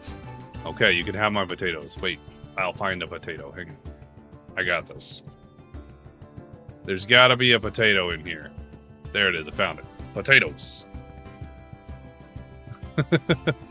But yeah, so yeah, if you don't know me, I am Boldmordred. I do a lot of D&D, some variety games. I like to run one-shots and campaigns on this channel. We do a great time. If you don't know Plutarch is fantastic. They do a lot of world building themselves, and truly they are a very kind and sweet person. I very much enjoy their channel and just sitting in and listening and conversing. Please go give them a little follow. They will absolutely bring you a lot of enjoyment and entertainment. Raiders, if you guys need to grab yourselves, you know, maybe a potato for a snack, or like maybe a refill on your drink, please do so. I'll bring you up to speed here. We've been going over. Thanks for the follow, Cobalt. I appreciate you. We've been going over some guilds that we started on, and then we started working on BBEG ideas. And now we're kind of diving into how True Polymorph is a permanent spell, which I didn't realize that was a permanent spell, and that has some really scary, terrifying implications. So we're currently talking about let me find it. A bard. So a BBEG is a bard who is attempting to time travel into the past so that he can return back to his original form. So he can turn back to the original time he is from due to being stuck as a coin after a wizard casted True Polymorph on him for a party and then forgot about him, leaving him for centuries upon centuries as a coin. So we're just kind of looking over how True Polymorph works, and it's literally terrifying. And it's sweet we were establishing races. Hell yeah. You know what, we did a race recently. Soul Elves. It's a great time. We got deep into it. I really want to go over this with you now, but we'll do it later.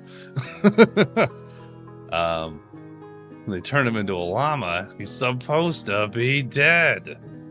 Oh yeah. Weird. Actually, I have a friend of mine who does Yzma really good. And we'll play, we've been playing Fortnite at one point, and we just started quoting it so well. Soul Elves, yeah, Soul Elves. So this is, funny enough, same person. I have another friend of mine who's also a streamer named Snackybus, which is super funny to me anyway. Her idea was, hang on. Here is the original post she sent me, just one giant ass blob. And we took a whole World Building Wednesday and kind of sussed out all the information. The takeaway here is they are dwarvish elves, so they work with metal, and they can magically weave high-quality metal fabric. They are a very, like, isolated race, and they believe bones house souls, and they don't have baby teeth, which is important, because some soul elves leave to go and make relations or whatever with other countries, and they will collect the teeth of the people there, like you put your tooth under your pillow for the tooth fairy. So they take the teeth and they use them as a currency in their country. It's a whole thing. I really gotta post this information somewhere, so I gotta look into Soul Anvil. Or not Soul Anvil. World Anvil.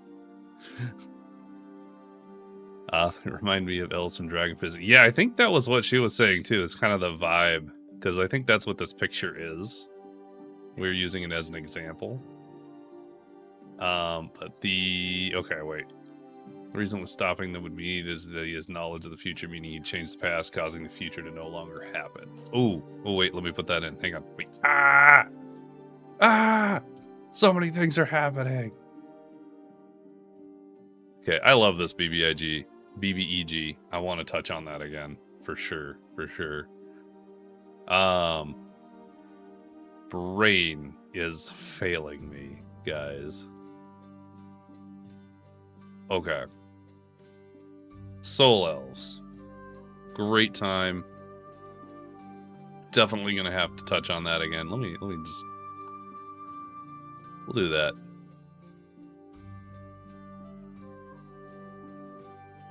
Now we got 2 pages. Okay. So, the Bard. Again, real quick, Plutarch, thank you for the raid. Take care of yourself. Feel free to hang out. If you need to raid and run, go ahead and do so. No worries. I appreciate you. But, yeah. My brain was failing me. So I needed to end stream on some new meds. That's fair. You're welcome to hang out here with the new meds and kind of get a feel for them, if you like. We're just vibing. So, the time-traveling bard has to be stopped because they'll change the past. Because their whole goal is to get back to where they were.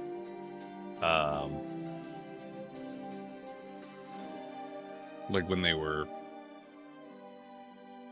you know, known. I gotta put more. I missed a bunch of information in here.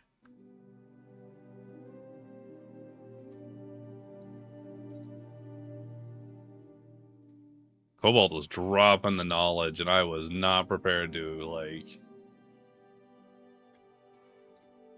just plopping it all in here. Okay, so the reason stopping them would be needed is because he has knowledge of the future, meaning he can change the past, causing the future to no longer happen, which, yeah, that could be a problem. Before being dispelled in the future where he's not famous anymore. Oh, we got that already. So his fight would be very saving throw intensive with all his debuff spells. That sounds rough, yo, because people are not built to defend against a lot of debuffs slash dealing with a lot of saving throws necessarily. So yeah, the bard is unaware until they found out later he's in the future after awakening in a dank cave instead of a city. So imagine the mental... Yeah, the mental the bard has gone through after finding out. BBIG is based off a character I created named Egon. He is a Harengon bard that happened to. That's a cool character idea, though. Like, just in general. Yeah, you could really do a lot with that. That could be a BBG, that could be a player. That could be a cool, like, side story where you help them, and maybe it's not so bad if they go back in time. Or maybe the fact that they go back in time is what creates the future you're in. Eh?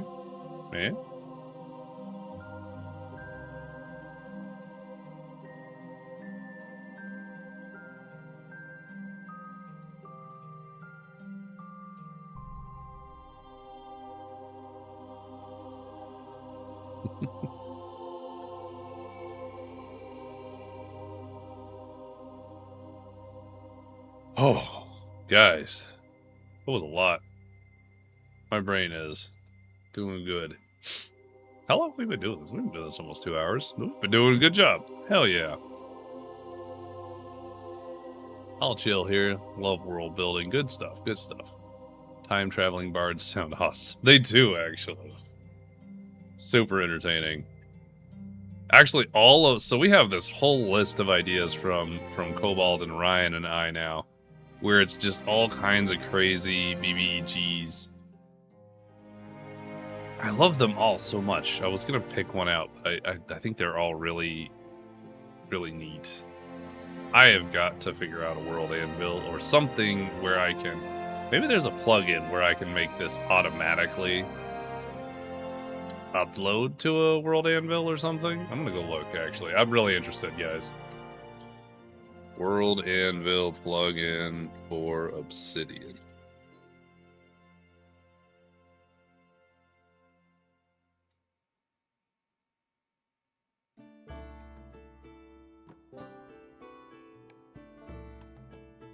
Boo boo boo.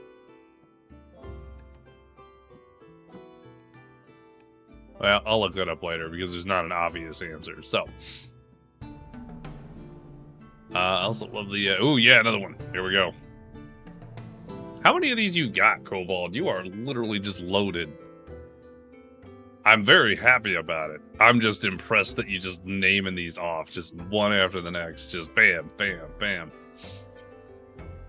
So I also love the idea of a BBG who's a vampire lord, who is generic bad guy, my bad.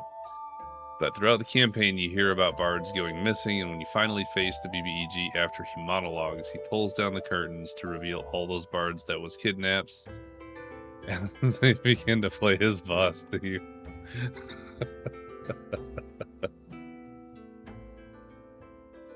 That's great.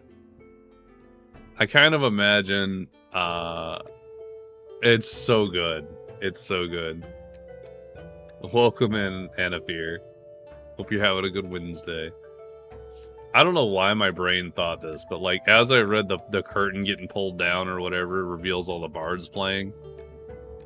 For some reason my brain thought of like Rick and Morty, that big sphere of Mortys, except maybe not being used as shields. They're just all pinned up on the wall. Like he loves the theatrics of it all and he acts like he's going through phases. He acts it all like he's going. So he's not really going through a phase, but the bards are forced. Okay, yeah, this is going in the pile. Yep. Going in the pile. So good. So like,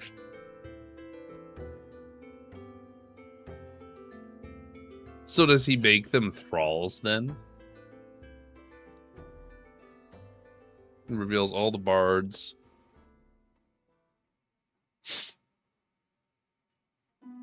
So every tavern you go to, there's no bards.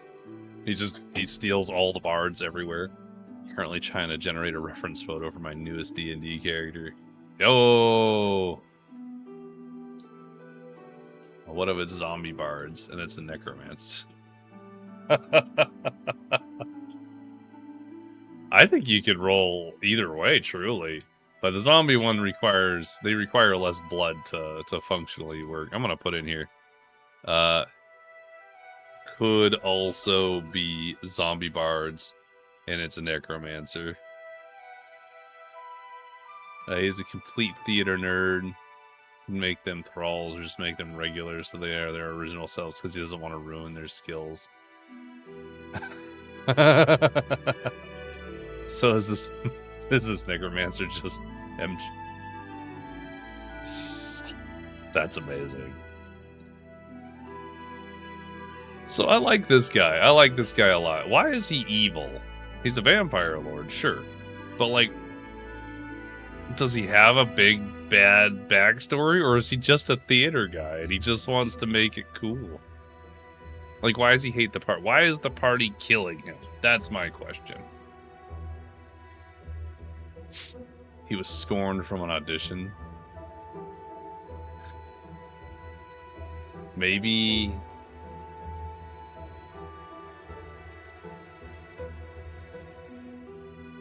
I'm trying to think here. So what if maybe he just, like... Anytime there's gonna be some big theatrical bard, I don't know, Barty Swift, that's gonna go on stage, and then this vampire lord or whatever theatrical bad guy descends on the stage, Phantom of the Opera style, steals the person, steals the bard, and that's just how it happens. So the party is hired to go and investigate this, maybe.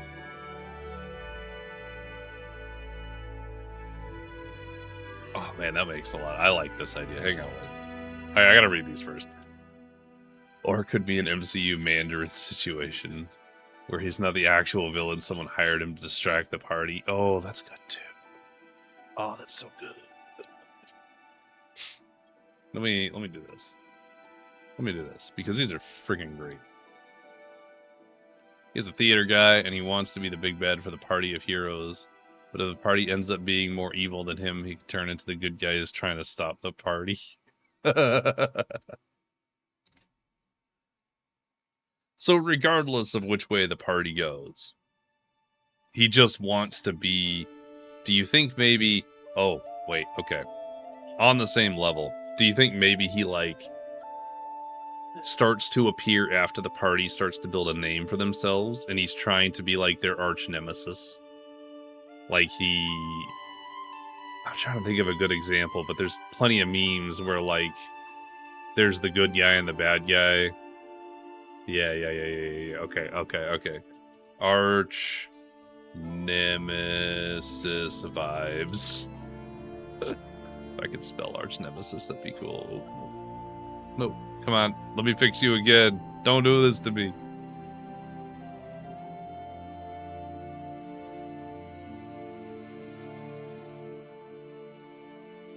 Wait a second. Is this doctor doing shrimps? Oh. Good morning, I see my elves. What is happening? Welcome in, Snag. By the way, this is my friend Snagubus. They're good. They're a great variety streamer. They're starting to get D&D nerdy with me. They hang out on here while I do D&D stuff all the time.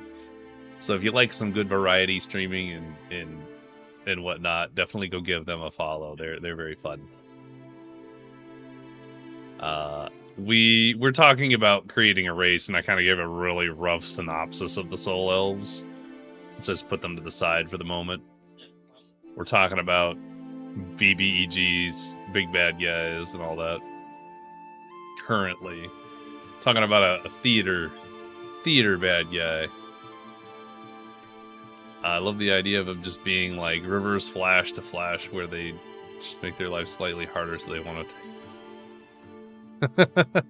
So literally he's just there to like harass the party just enough, not enough to like be an actual threat, but just enough to like get them to be, all right, we gotta go deal with so and so. Like, he's not a real villain, he's just annoying. Arch nemesis vibes / not a real bad guy, but an inconvenience. I can't spell inconvenience. How do I spell that? INCONVENIENC. Okay.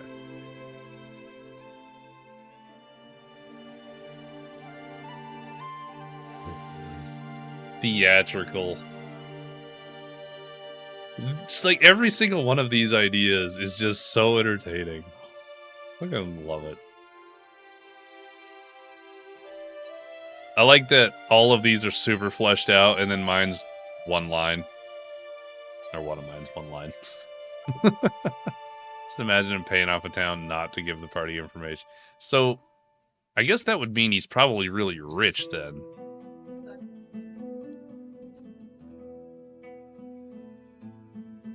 What if he's like some really exceptionally famous person or powerful person's child? So he has access to unlimited funding. So he can do anything he wants. He makes these elaborate locations the party has to go and deal with. If you're a vampire lord and you're just... Oh, that's right, he is a vampire lord. Nepo baby. Maybe is child of big, powerful person and has unlimited cash and influence. Because Pappy will always clean up the mess.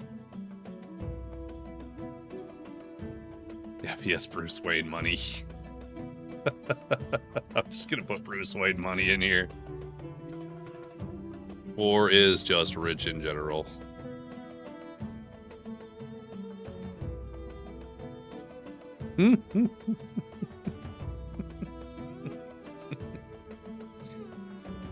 Oh man. I want to dive into this particular guy. I want to write him out. I think this is super funny. What if... No, I think I'm gonna dive into this another time, because if I dive into it now, we're gonna get deep, guys. I love the idea he does that every few centuries, does this to people out of port. I also really like the idea of this guy getting a redemption arc. Okay. So you're thinking the same thing I was kind of thinking, and that entirely depends on this portion right here. So like, for the entirety of half the campaign, he is like the obnoxious character that the party has to deal with. Everything is elaborate, theatrical, whatever. And no matter how many times they defeat him, he keeps coming back with like more big stuff, even more crazy contraptions or locations or whatever. But eventually, like it's always cleaned up by big powerful person. And eventually, big powerful person gets tired of cleaning up after child and just yeets the child to the party. So theatrical guy has a complete mental breakdown, and the party could choose to kill him, I suppose. But really, he's just a big baby. So then he travels with the party, if they choose to let him live, I suppose. So he'll travel with the party, and then they have to go and actually take down the big powerful guy, because they realize that they're controlling everything, and it's making stuff bad for some reason. Like, there's some kind of story here. There is something here. I don't quite have it worked out, but it's there. And I like it. I like it so much. And that could be applied to, like, any of these, I feel. Maybe not any of these, but a lot of these. Also, I do see you have an idea, Snack. What you got? Just throw it out. I believe. It's very entertaining. Oh. Enjoy ads. This gives me a second to eat the food that was dropped in front of me and looks and smells delightful as well.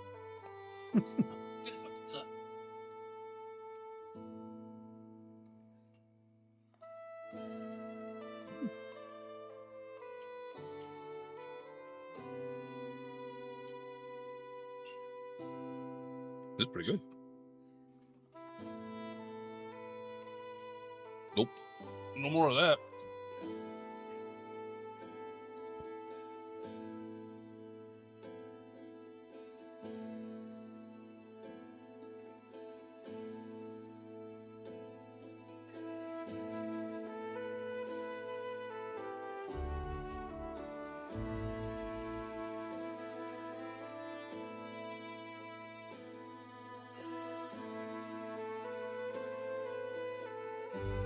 Alright, welcome back from ads, everybody.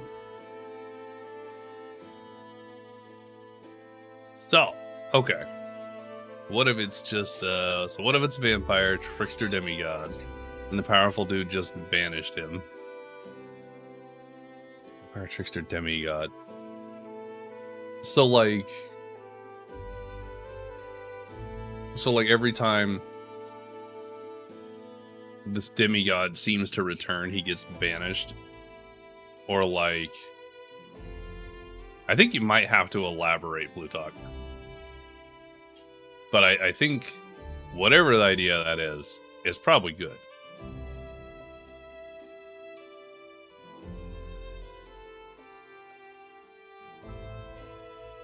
Arch Nemesis vibes. This guy is so goofy. Like, I don't know that he's initially supposed to be super goofy, but I love the idea that he's just becoming a goofball.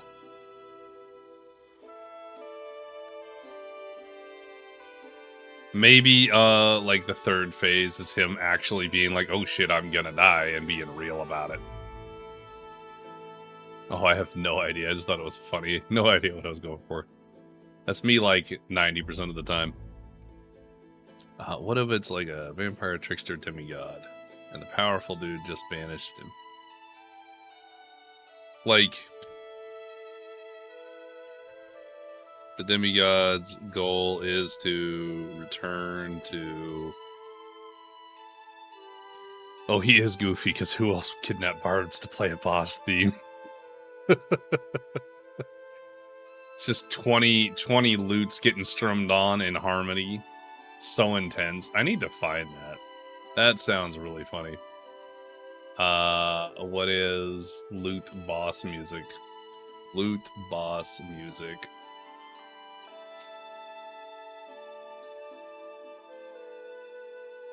I don't think these are what I'm looking for. I want them to be... I'm gonna have to find this, because I want to make this guy into a guy. Into a BBEG so bad. He's the type of guy to steal all the party's left socks. So he's a literal gremlin.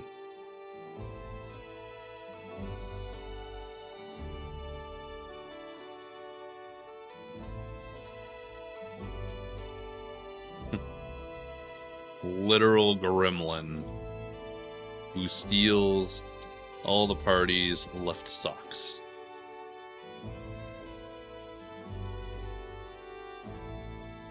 I feel like this could be a great one-shot. Oh, it could be. It could be. I am so excited.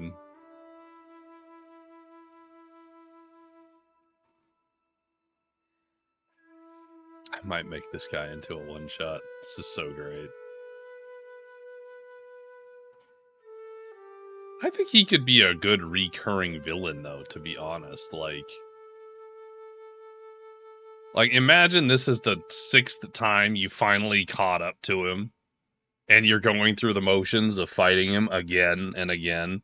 But this time, he's in a theater, and he draws back the red curtain right as you enter, and all the bards start playing at the same time. And he smoke bombs away, but you see him run out the door. Like, he's the worst, best villain. I feel like these guys are always the super... Like, he's so bad at being bad that he's good at being bad. But it's not all that good. It's like mediocre. He's the best at being mediocre.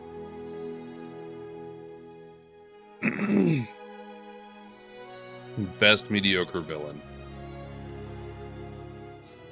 Hey, welcome in, Kai. Hope you're having a good Wednesday. We're talking about BBEGs in D&D. Right now we have a theater nerd who's bad at being bad, but he's so bad at being bad, he's good at being bad, but he's bad at being good. It's a lot. There's a lot happening.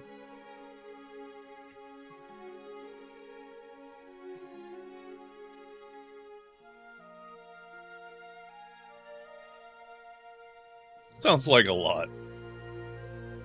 It might be, but it's entertaining. He's a lot. This is the most fleshed out one of these we have so far. And I love it so much. I'm gonna call it, Theater Guy.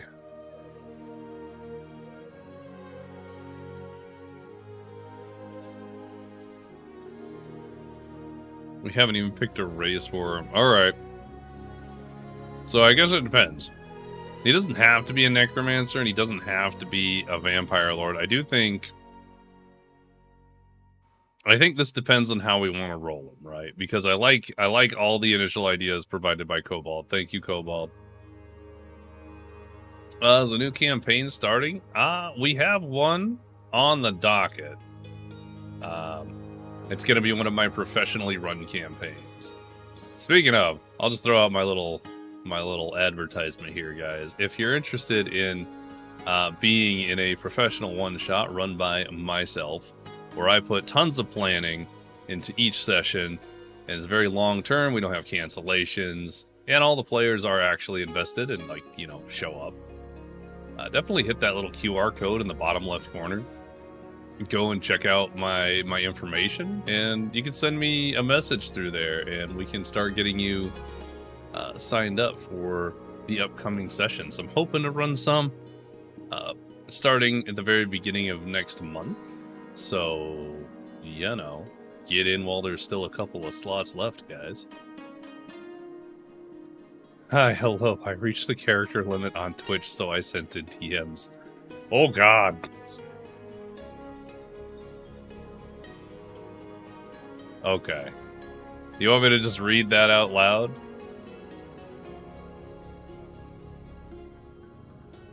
And then what if he's just come annoying, if he's just become, I mean, he can.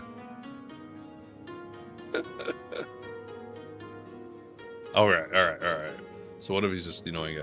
I love that. Let me read out the Snackybus DM. Some, not come. Okay, my bad. I was like, what is some? He's just some annoying guy. He really is. Okay, so hear me out. The Doofenshmirtz character you're talking about, well, he's gonna be like codename Doofenshmirtz now. That makes shit for the adventurers to interact with, like weird little trials, etc. They just ultimately find annoying. What if he's the son of whatever big baddie you have, and they just have no clue? So they just kind of ignore him, but he's just a silly guy. They're putting up with him, and then when the adventurers get to whatever dungeon, I don't know, fight thingy, and they're like, what the fuck, why is this so hard? These traps are insane. It turns out the whole time they were lab rats for the final productions that were to stop them later, because he knew the adventurer's final destination, and now he's made a super difficult dungeon to trap them. Side plot twist, there's a really bad loophole to just go around it and not deal with it at all, but if the adventurers can't see it, then perception checks. If they find it, they go around and beat his ass, otherwise they go in and get wrecked. I think that's super fucking funny. I love that. I love that a lot. Oh, look, I just woke up from a literal fever nap, so it makes so sense. No, I actually really like this idea. I am gonna slap just this whole giant-ass blob in here. Because I'm gonna have to deal... I'm gonna have to cut this around later, but I love this idea, because it makes him even more of an annoying, goofy guy who's not very good at what he does. Because he literally made a side door for him to get in and out without having to go through all the traps. Yeah, I feel that guy. I'm not gonna lie, what if he is the son of a Yanti? That's the theme, so basically Yanti an abomination. Basically a snake person, and he's trying to make his clan proud, but keeps failing. That sounds like, oh my god, what's his name? Serpentius. Like he's just... Oh! Hang on. Serpentius vibes. Can't say anything right. Fails at most everything. Etc. Wow, I can't type. We're doing great, guys. If you're not familiar with Serpentius, yeah, Egg Boys. Those are his minions. We're getting somewhere. Has Egg Boys minions. If you're not familiar with Serpentious, that's the snake guy from Has Been Hotel.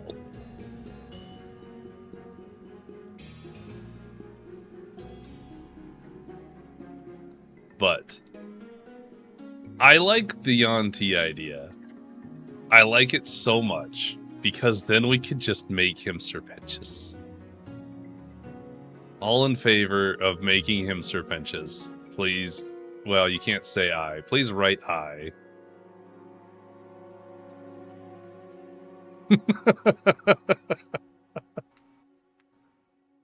Bet. Alright, so he needs to have a different name, but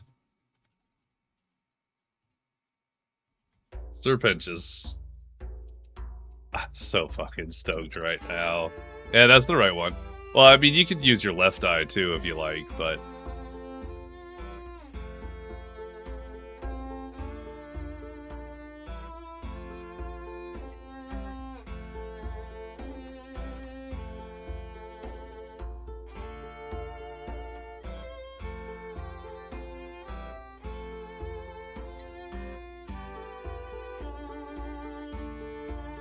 okay. Alright. Okay. So we've got Serpentious. Let's move this down just a little bit. Oh no! I gotta put something in here or it freaks out. Okay, now we remove all the things because reasons. Ebon Coil. That sounds really cool. Like a really cool name. Thanks for the lurk, guy. Or Serpentar. And just plead. If you guys are not using, what is it, 7TV as a plugin for Twitch, please go get it. It's a quick install or whatever, but like, you get some great emotes. So we've got, I need to make this a little different because this is not working for me.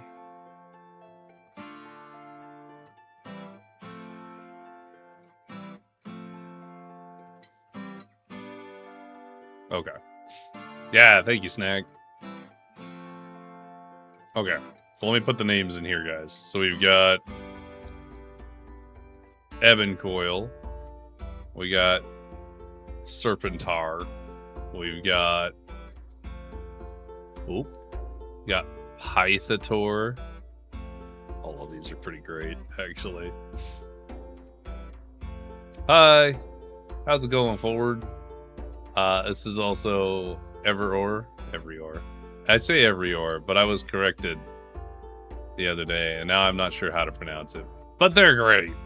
Definitely go give them a follow as well. I know. Is it Everyor or it's Everyor, right? Like that's how I'm supposed to say it. I said it wrong. I know. Because I was saying Everyor, but then you said it's not how it's pronounced, and now I'm thinking about it, and now I'm saying it on a stream. We're doing great, guys. Everor. Everyor? So I'm saying it like I'm saying it like this. Which is always how I've said it. But I guess I just pronounced it properly on accident. It's Everyor. I think you just never really say it. Alright. Anyway. Oh god. Do this. Go check out Everyor. They're very entertaining. Give them a follow. They're a great time, guys. Also, welcome in Cowgirl. Welcome in Everyor. Hope you guys are having a great Wednesday. Where are we at here? I love the idea after failing so much, his mother and his clan are now hunting him down to end him, so that could be part of a redemption arc. Maybe after he fails to actually defeat the party for so long. That's what happens. Like, that's part of the arc when he finally fails and he's like disowned. I'm gonna put disowned in here.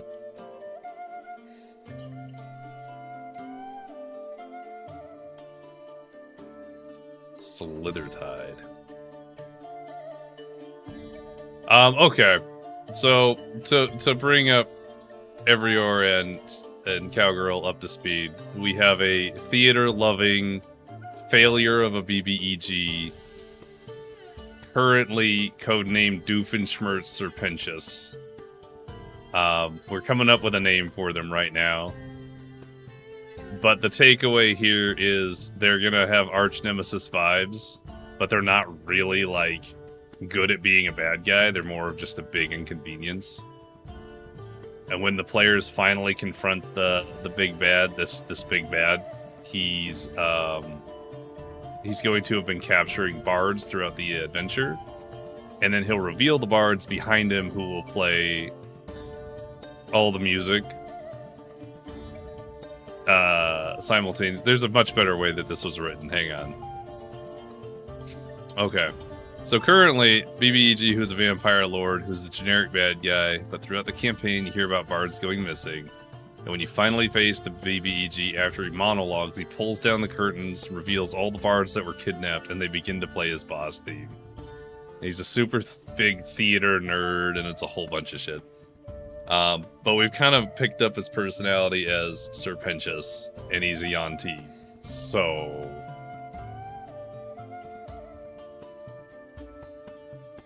Ooh! Thank you for the subscription, Snack. I appreciate you.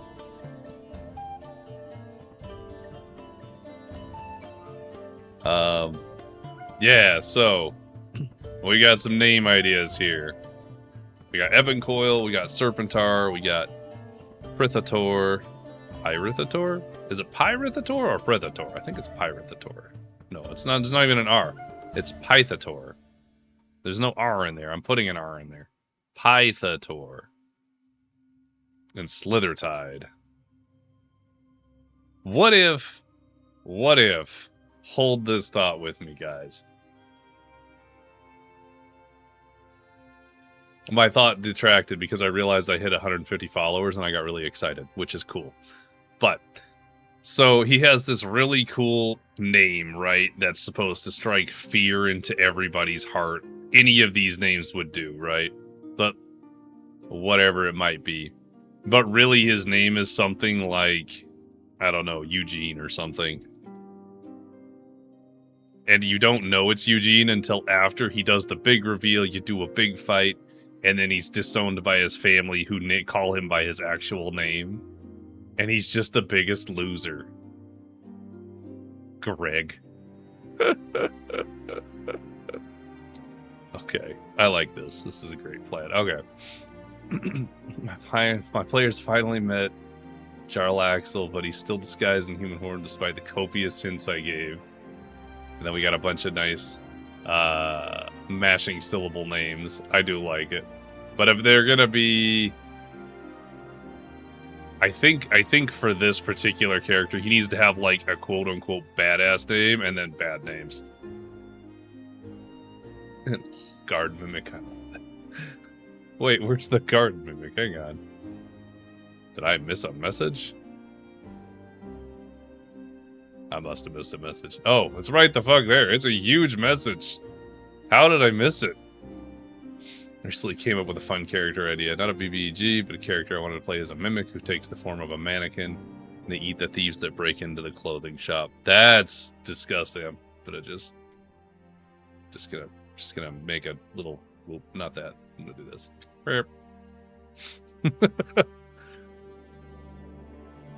Guthrig. For maximum fantasy. I wanna do that, but I think giving him some dumb name like this, I think everybody else should have a great name, and he gets the worst name. Like Greg, Bob, Eugene. What's a name that does not strike fear, and it's usually like Lenny, Leroy, Jenkins, Bert, Bobbert. These are fantastic guys. Okay. All right. What's his badass name? Let's do this. Actually, I have a great idea. I have a great idea.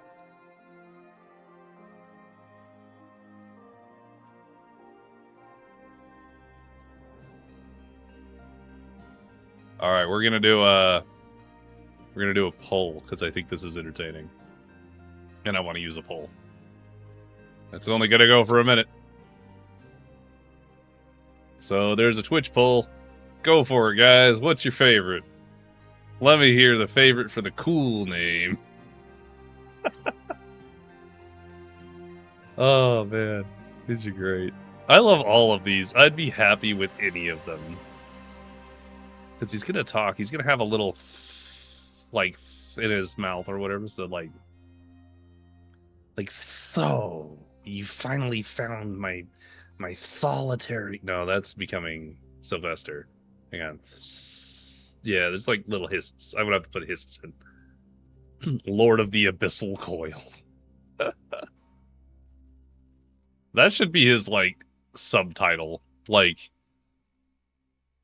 think we might have a winner already, guys. Alright. Looks like we have a winner. We're gonna go with Ebon Coil. I'm gonna keep these as subnames for later. I meant it as a title. Yes. So, we have... Woo! We have Ebon Coil.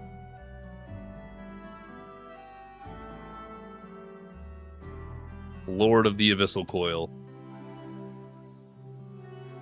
Meme of Serpentius. We'll keep these names around for later because I really do like them. I just don't know where... Maybe those are names of, like, the other siblings or something. I don't know. So, informationally, let's start summing it up, guys. My player's met a dwarf magistrate just named Hal. What is the title? And what about Venomous Enigma as his title? Actually, that sounds so theatrical. Done. That's excellent as a theater thing. So real name is...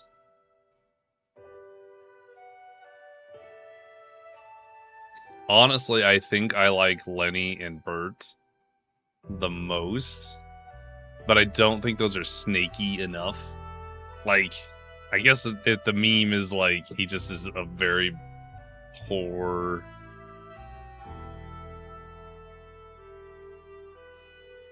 What's a good name like this, but I can put like a into it, like Jenkins, you know.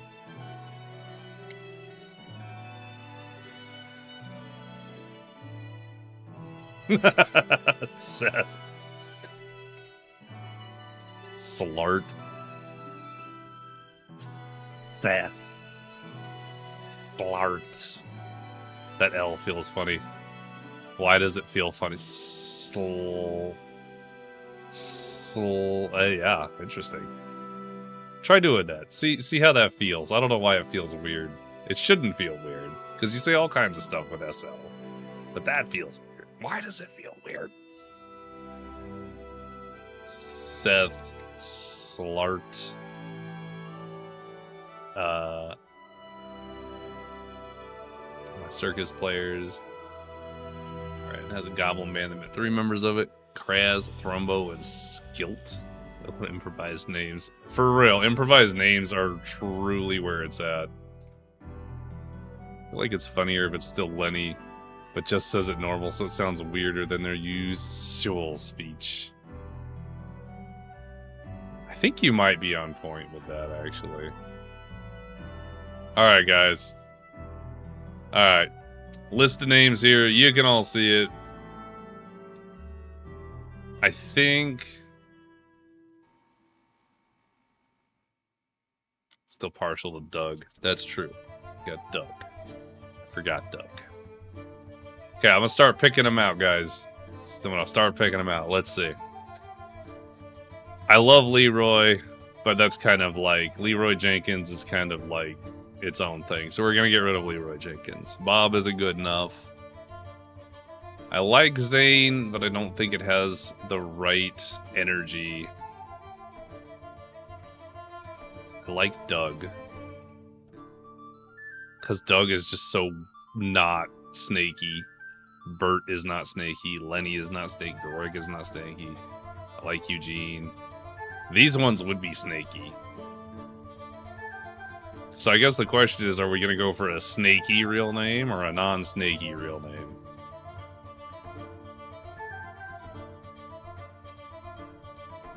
I am Evan Coyle, Venomous Enigma. Oh my god, does he have a snake lisp? He's got to have a snake. Hang on. How do you do it? Hang on, I gotta think this through. So everything's a little snaky, but not. What if he has a bit of a lisp as well? And this is just how he talks. Nah, that'd be weird. Oh, non-snaky would be weird. Lens, Lace, Silbert. Not gonna lie, Alex is decently snaky. If you snake by the Alex, I don't think I could do Alex. I have an unrelated life story for Alex, which I should probably mention so that it makes sense there. We, my wife and I went to dinner a while back, and this has just become a meme for us at this point. And one of the tables, we went to a good Korean place. It's a delicious everything. But anyway, there was a table with like three women and a guy. And one of the women, obviously, after listening to their very loud conversation, specifically this one woman go on, apparently she'd had a breakup with somebody and she'd put him through college. It was a whole thing. Or she'd been like with him through college or something like that. But she had gotten so drunk that she was talking to this guy, and this guy's name was Alex. But she was like, Alex. It just kept saying it over and over to the point where, like, management had to come over and be like, all right, you can't have any more booze. You need to chill or whatever. So eventually we finish our meal and leave about the same time as them. And her friends are trying to help her to the car or whatever, and she's still Alexing. And so now, anytime that we're trying to be obnoxious, one of us is just, Alex! And the other one goes, Alex! And it's just great. We have a whole thing. Anyway, that's a long, unrelated story, but Alex! So no, I don't think I can do Alex, anyway.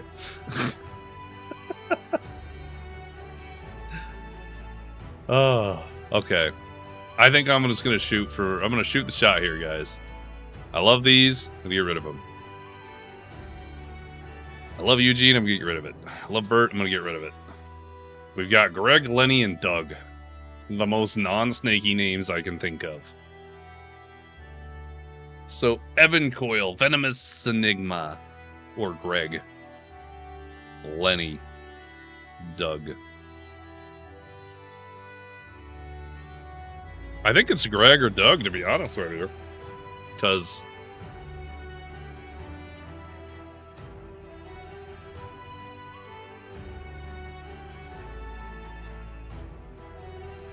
I think that hits.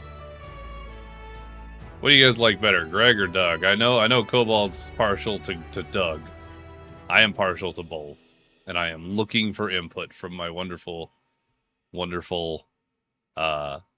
chatters. We got a Greg, we got a Doug. Douglas Gregory is full Christian. Done. Fucking absolutely. That spoke to my heart perfectly. And I'm going with it. Douglas Gregory. Full Christian name.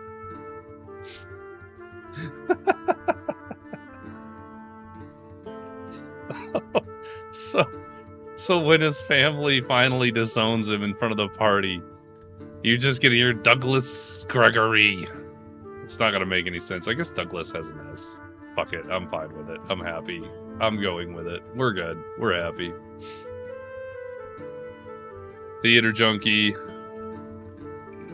knows all the plays, all the best bards,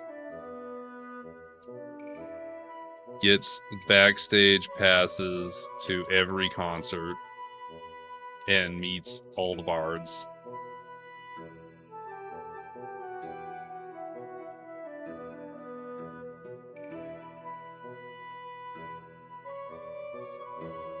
Very...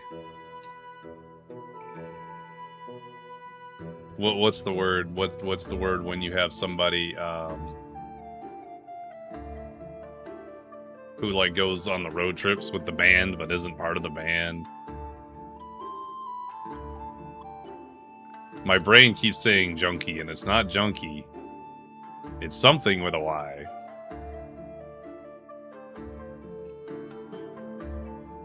No, bandy? No. Something. I don't know. We'll come back to that. My brain is failing me a little bit. It's okay. We're fine.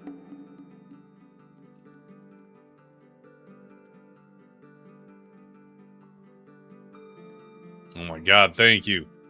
Thank you, Anafir. That was killing me.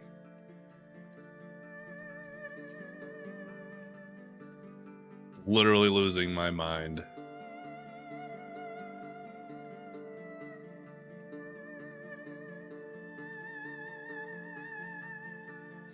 Alright, another character I made that isn't a BBEG, but a few people I told to say it's a fun idea. Being a monk warlock, great old one. Okay, sure. High elf. It's formerly part of a group who all was under their patrons' will. Okay, they are all under their patron's will while wearing matching outfits of different colors, and was usually sent out to take out monsters without knowing why. But one monster took out the other 4 members of his group, but he survived. But he escaped, and he has vowed to take it down because he can't fail his patron on this quest. I'm not gonna lie, I 200% thought we were gonna go in an Among Us direction, and we didn't. Although I see that this is a very Power Rangers vibe for whatever reason. Heyo, Power Rangers, called it! I think that's super funny. You know, it's so fun to, like, just base stuff on, like, pop culture. Or things that are literally serpentious. We just made a whole character based around that. Like, it's so great. Cracks me up to no end, guys. I like this Power Ranger bit. That sounds super funny. That could be, you know what that could be? That could be the start of an actual player's quest, right? Where, like, maybe this is another group of adventurers and their entire bit is that they all have specific colors or whatever. But all but one die, and the one that didn't die wants revenge, and so they hire the party to go with them. Something along those lines. The spells are gadgets such as Eldritch Blast that brings things closer as a force whip. Ninjago. There you go. You can make Ninjago. Ninjago into it. Anyone knows what Ninjago is. I am familiar with it, but I don't know the story. But we've talked about that a little bit. I think we were talking about, like, Bionicle and shit. Does that show how old I am? Bionicles were the shit at the time. Oh, man, I'm hungry. Guys. So hungry. I didn't realize it till now.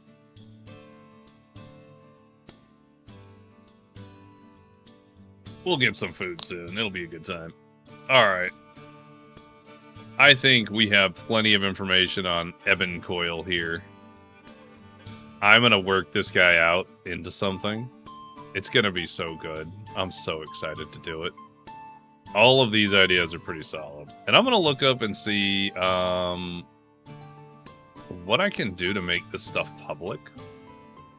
Like in a big wiki. Because I don't want to rewrite it. I love Obsidian so much. It's such a useful tool. I would severely hate to not be able to use it. So like, in a worst case scenario, I would absolutely just keep it all in here. Rather than try and switch to another format. So hopefully there's some sort of plugin for that. That's like a front-facing. But yeah, I have a lot of dumb character ideas, such as a druid who has a rivalry with a necromancer, and he has set out to kill the necromancer by creating an army, using pots of awakening to bring plants to life. So it's just a big Plants vs. Zombies situation. Hi. Welcome in, everybody. Welcome in, Raiders. Catchy Cantrips. Welcome in. Thank you so much for the raid. And it's Plants vs. Zombies. It's so funny. How's it going, everybody? Yeah, it's a little loud versus what's normally going on here. Dimensional door opens and a small round creature begins rolling in. The Tato takeover. Let the chaos begin. Glorious. Welcome in, everybody. Catchy Cantrips, how's it going? What were you guys up to? I see that you were playing D&D. I don't know if you were actually playing D&D or if you were doing D&D things, because obviously it's not super specific regarding that, right? But while you guys kind of get in and get settled in here, welcome in. Thank you for the raid. I'm Boldmordred. I do a lot of D&D kind of things. Right now we're doing some world building for my homebrew world called Faegrimm. We've been doing this pretty consistently. This is episode 13, so 13 weeks in a row. It's been going pretty great. I do a lot of variety games and stuff. Thank you so much for the follow. That's the DM. What a great name. And you guys were drawing creatures, drawing chat's amazing ideas. Bro, chat is so good. Oh, thank you so much for the follow. Yoshi Goomba, what a name. You guys have some solid names, actually. Hey, God, I gotta start reading these. Oh, my job is copy-pasting the messages that I gotta go to sleep now. Okay, what is that? That's Blobtic. Great stuff. Okay, you enjoy your sleep. Absolutely. Guys, thank you so much for all the follows. You guys are so cool. Oh, where was I? I lost track of my whole spiel. But yeah, D&D, variety games. We play D&D on the weekends, usually on Saturdays. And, yeah. I got some fun commands. You could do, D20 and roll a die. Good luck. Don't get a 1. 1s will get you banned or silenced for 60 seconds. It's a great time. Anyway, if you guys gotta go refill your water, grab like some snackies, go do those things. Where's the name I'm looking for? Catchy Cantrips, great name, by the by. Thank you so much for the raid. Of course, if you have to raid and run, feel free. There's no worries. Otherwise, please feel free to hang out and do the things. Oh, thank you, Snack. We do have a Discord where we do a lot of like creator ideas. And I'm trying to build an army of TT RPG. Yes, absolutely. Let me do the following things. Hang on. Follow. Okay, I'm gonna have to go back through all this later, but I got you. I need more TTRPG friends that do creation stuff like this. So absolutely. Let me do this actually as well. Actually, I have 2 things to do. Hang on. Cantrips. If I could spell, that'd be helpful. CATCHY. Bap. Okay, I think I got it. There we go. Okay. Everybody who was in here before the raid, please go check them out. Thank you so much for the raid, Catchy Cantrips. Okay. We can dive into the elf. I think we were gonna segue over there anyway. So you're gonna love it, by the way, Blobtic. Soloff on the sidelines, just doing Evan Coil on the left arm. Yeah, we were doing ebb and coil here, which is so we're kind of coming up with BBIG idea. So we've been coming up with BBEG ideas. It's been a great time. We've kind of come up with a. Oh, thank you! I made it myself. I actually, so the QR thing goes to my website. So I do professional DMing. I generally stick with 5e because it tends to be simple for a lot of new people coming in, etc., etc. Okay, there's a whole lot of like exposition, but the short version is I do professional DMing, and you can, if you're interested in playing in this world, you can go to the QR code and sign up through there. It's got all the information. Even if you're not you specifically interested, spreading that referral information around truly really does help me continue to be a creator, and I appreciate everybody who helps me out with that. Yeah, and then I make all my overlay stuff as well. I also do commissions on that. It's a whole bunch of shit. Thank you. The character is actually from Pit Crew. Normally, actually, hang on, I'll show you what I normally look like. Let me. I got a lot of things happening. Hang on. Reactive Fuji, because Reactive Fuji's so great. I just made this guy on Pit Crew the other day, and I love him so much. He looks so great. Normally I look like something. Aha. Normally I look like this little guy right here, which also I enjoy, but I like the Pit Crew one a little bit. Like, I guess not maybe more, but like they are more adorable, I think. So I'm gonna switch back. But in any case. And I do think I'm winning, Lion. Okay, images plopped in are not our own, typically pulled for general ideas. Yes, so the elf on the screen is from the Dragon Prince animated series. Funny enough, somebody called that earlier today, Snack, and I can't remember. I think it might have been Plutarch. Oh, speaking of, catchy cantrips. Let me do this here. Where is... Let me do this. Before I forget, because I really enjoy their content as far as creators go. So I would suggest, if you're looking to build an army of TTRPG creators, go give Plutarch a follow as well. They do a lot of creation stuff, and I very much enjoy their work. They're super sweet and kind, and they're great to build the army with, because I gotta do that too. Alright, now, back to what we're doing here. An idea I have is a new D&D god, the Chaos God, Ander Drakon. Actually, that sounds pretty cool. We have a whole hang on, wait. I got a whole section for gods, guys.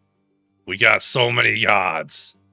And, like, we have a whole drawn thing from one of our chat, our chat members did a whole drawing thing about constellations and rotation of the sun.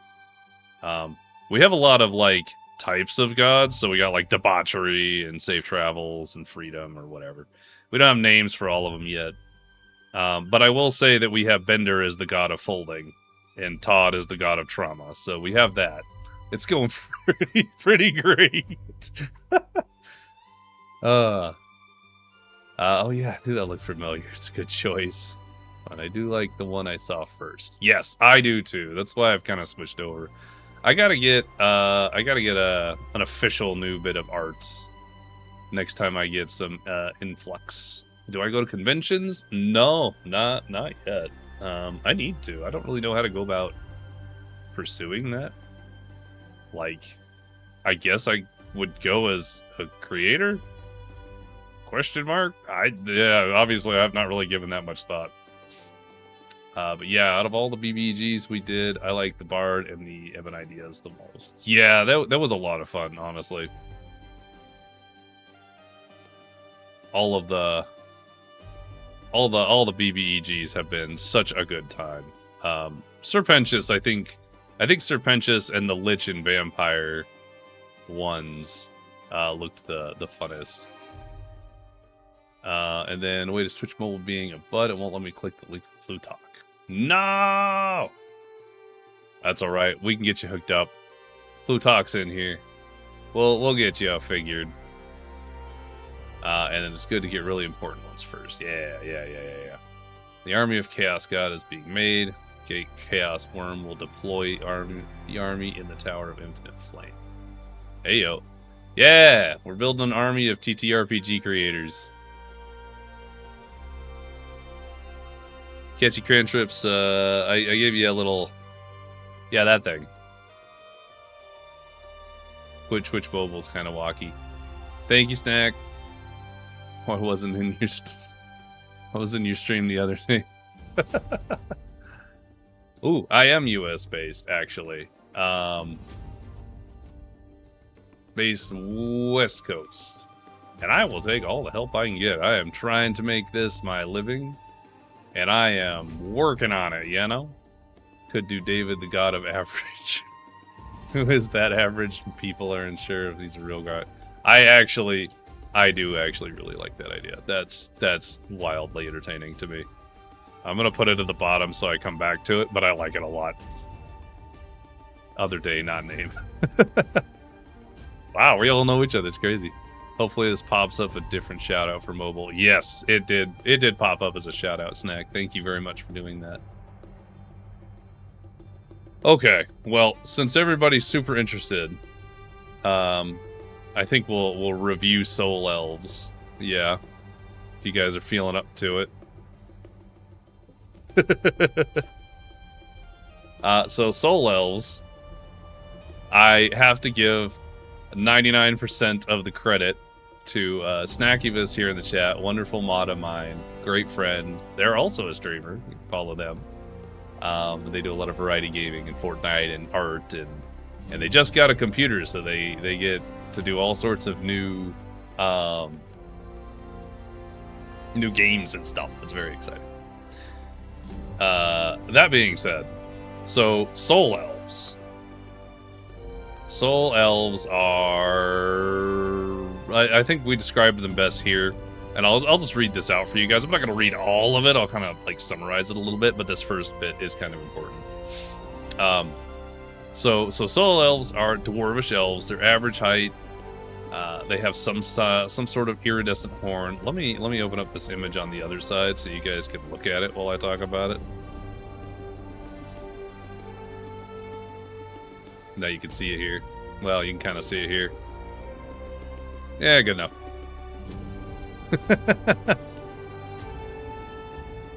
But yeah, they have some kind of iridescent horns. They got darker skin, blue hues, speckled with like a lot of white spots, very like freckly, very based on the picture. Eyes and skin kind of have their own thing. They live for about 500 years. The primary bits here is that Soul Elves are somewhat isolated. They're not completely isolated, but them as a species, they kind of keep to their own place, with the exception of I forget what we named them, but there are ones that go out into the world. Hang on, we got Collector. That's what they're called, collectors. So anyway, Soul Elves stay basically in their place, in their homeland, right? Now, Soul Elves consider bones very sacred because bones house the soul. So you see a lot of bones and a lot of soul-esque things in their society. They encase their dead in metal, as Soul Elves have the ability... They're exceptional at metalwork because they can weave metal into a fabric-esque kind of thing. That is something that they racially can do. So imagine you have like silk, but it's made of metal kind of vibes. They live underground. They do a lot of that. They thrive on exporting valuable metals, ores, and gems, and metal fabric to other countries. With the thought process here is they don't value this stuff very much. And so it kind of floods the market, which I think is going to be a very entertaining bit. But that's how they sustain themselves, and they import things or whatever. So every family has a specific mixture of metals that represents them, like a coat of arms.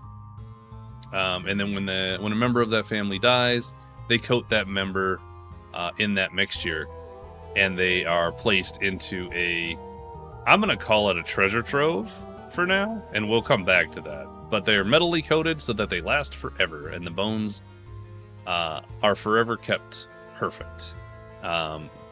Basically keeping the soul in the bones, if you will.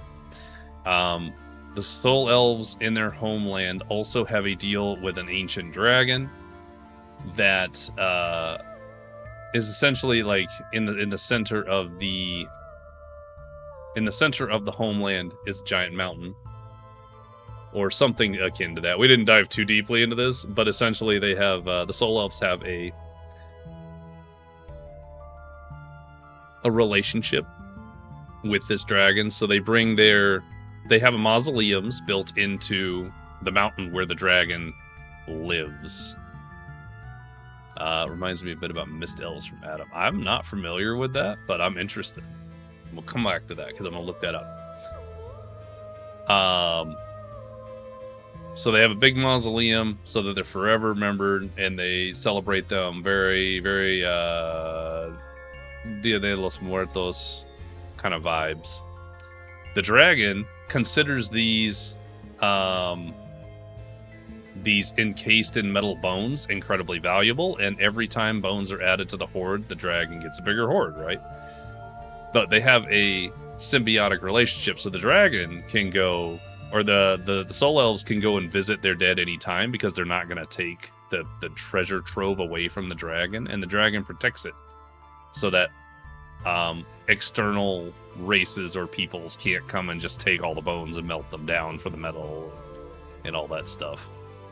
Neat eating metal and dead family members sounds cool. The best part I think about soul elves is kind of the reason that they were created. They were kind of vaguely based on tooth fairies.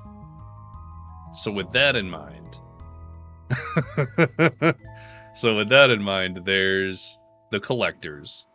The collectors are chosen at birth, and they are when a soul elf is born without any freckles or white spots.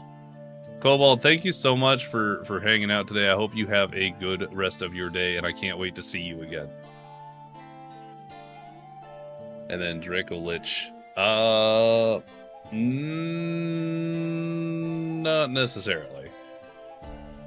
I'll finish this bit. But if a soul elf is born without any of the white spots on it, they're considered collectors. Collectors are members of soul elves that go out into the world to kind of represent them, make alliances and deals and merchants and all that basic stuff or whatever. So soul elves, because they grow up so slowly, they live about 500 years. They don't produce any baby teeth or bones, if you will. So when they go to other lands and they deal with, children losing their baby teeth or people not encasing their bones in metal to prevent the soul from escaping, it's a weird culture shock to them. So a thing that soul elves had started to do is they collect the baby teeth that are discarded from like children or whatever, and they magically encase it in some of the metal. And depending on how clean or pure the tooth is, it gets a purer level of metal encasement. And these teeth are used as a form of currency specific to soul elves back in the homeland. So whenever that person who had the baby tooth dies, for natural or unnatural causes, the tooth that was encased in the metal will crack and break, making it a null currency. So you can't necessarily hoard the bones, right? Because they're adhering to other cultural traditions of not trapping the soul, even though they find it kind of weird. It's a tooth fairy elf, yeah. we dug in real deep into this. Yeah. Sweet Tooth Fairy. It's such a neat concept. We dug into it really hard, and I think they are a viable race that we could... I will be adding these into Faegrimm, absolutely. Are they still Fae Ancestry also? I think so. I haven't worked out a good stat block for them. Outside of, I wanted them to have Constitution as their main, like, racial stat. Not that that's necessarily going to apply to traditionally what classes they choose. But I felt like because they did a lot of metal work, underground, they're very hardy. Constitution just seemed to make sense to my brain.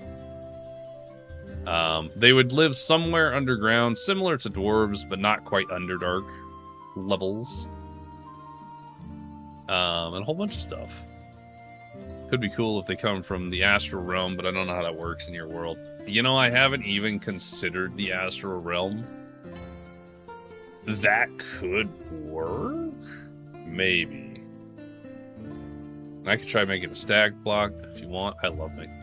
You know what? If you love making stat blocks, I'm on board.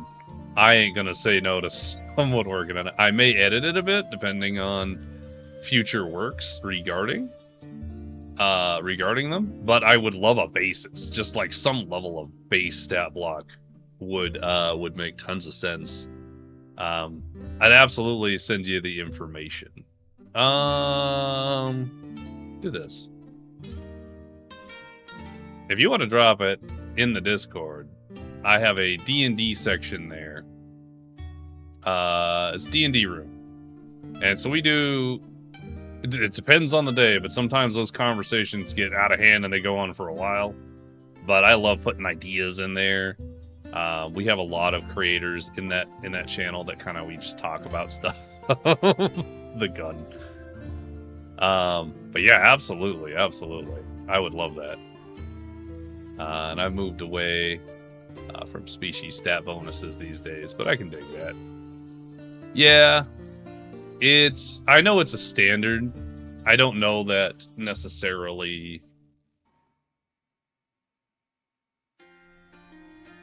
I find species stat bonuses are interesting, and I understand that there's some level of physiology that goes into, you know, obviously an orc is probably naturally strong, so they get a little bonus in strength, and that makes sense to me.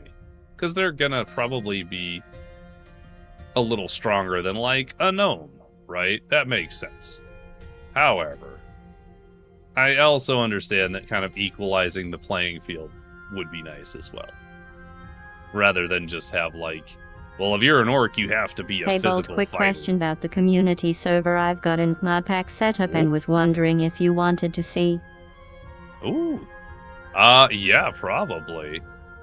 Well, let me come back to that, Lilith, because I gotta catch up on the chat. We went a little hard with this in such a short... Yeah, this is one of our World Building Wednesdays. We did this and something else. I don't remember the other thing we did, but we did this, and it was a great time. Oh, yeah, that's right, we made the bullpen.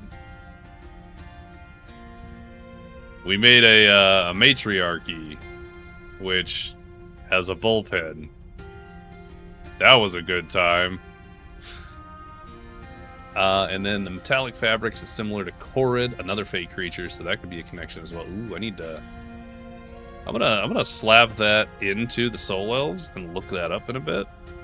Because that is something good to know. Thank you so much, Ask the DM.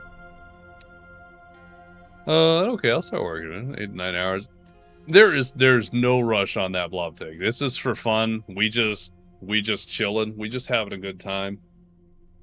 Anything you want to do, you're more than welcome to.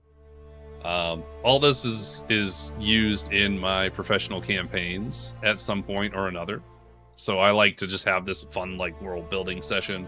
We build it all, we go use it. The image you see up above my head is actually region 1 of the world. There's 5 official regions that are available right now. Actually, hang on, let me get the whole map. Let me just get you guys all set here. Hang on. Yeah. It was this in the breeding castle. Yeah, the breeding castle. As a reminder, this is an 18 plus community. We don't really super focus on the 18 plus portion, but it does come up. So, you know, if you ain't 18 plus, I'm sorry, get out.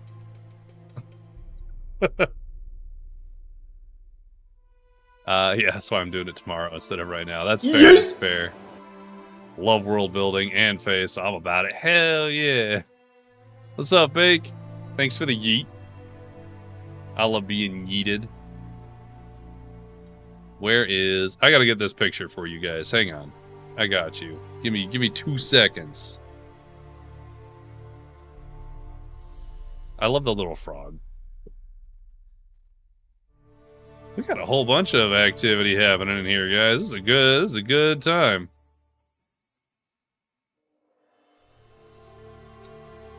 Hey, what's up, Andy? Oh, there was a Worldbuilding Wednesday. Yeah. I did a little early today. I think I might keep up a little bit earlier because, 2 is up. Well, you repaired the bridge. You put, like, two blocks, you put a board across, and then you put 2 bricks on the blocks, and it's repaired. You did such a good job. I'm so proud of you. But I hope you're having a good day. Okay, I'm gonna show off the map. Okay, I think this is it. Or it could just not show, that's cool too. Hang on. We're doing good, guys.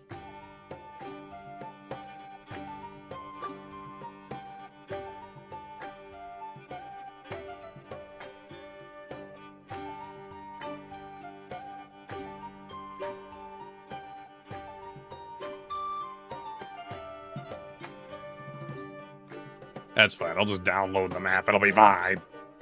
But, yeah, we got a whole map going on right here.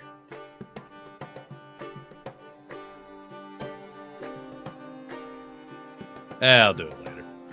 I can't. It doesn't want to work with me right now. Anyway, I am so sleepy. Fasten them with glitter stickers. Yes. Yeah, hopefully not too sleepy. This is much earlier than normal.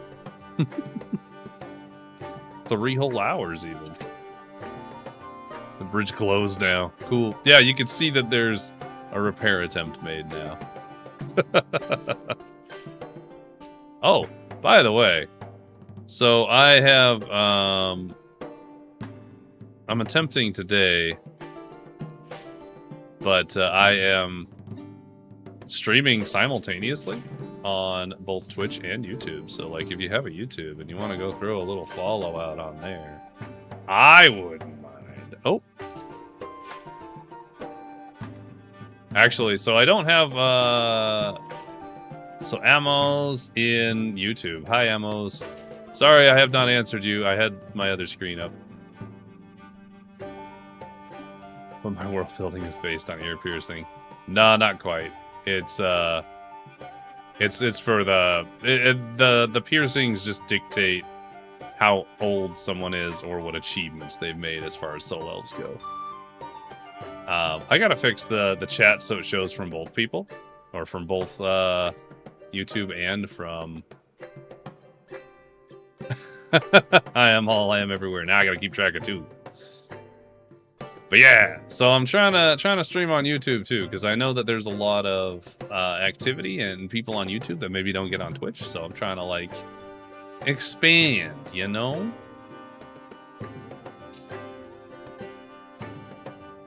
But I gotta get it so that the gotta switch from YouTube to Twitch. Yeah.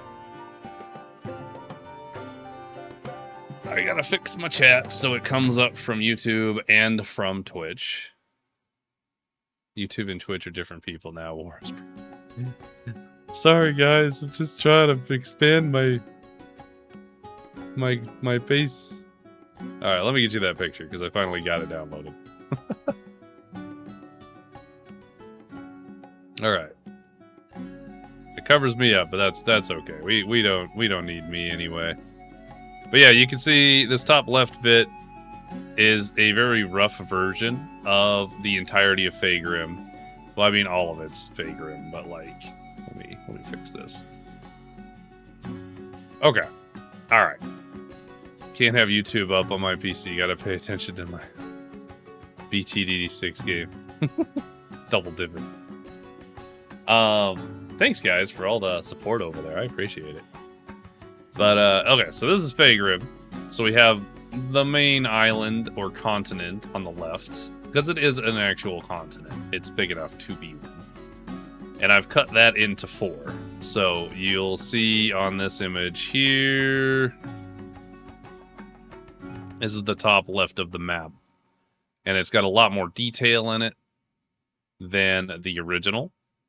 And that's how I'm kind of breaking it up. So every campaign will be in a region of Faegrimm. So while Region 1 is the top left, Region 2 will be the top right, Region 3 will be the bottom right of the continent, and so on and so forth. The 5th region is going to be the Archipelago Islands at the bottom.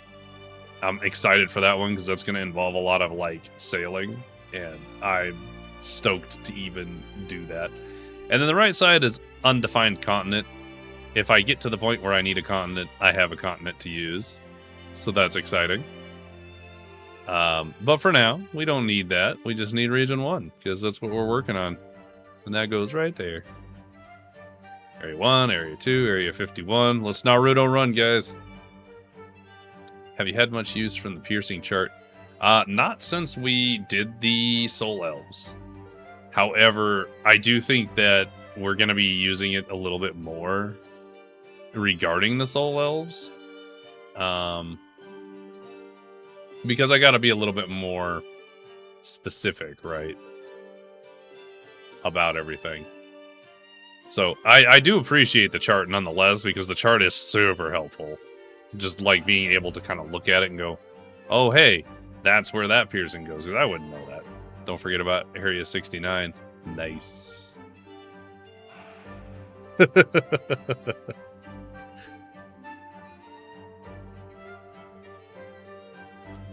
Okay.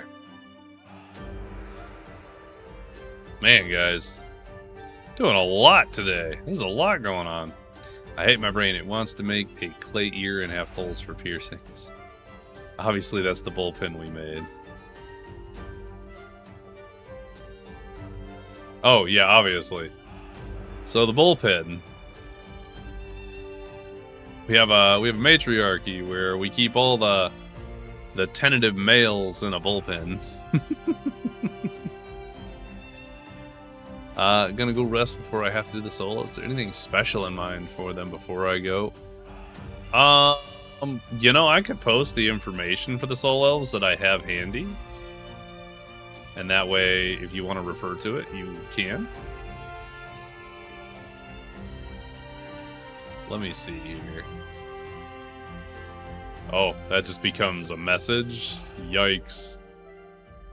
Expand.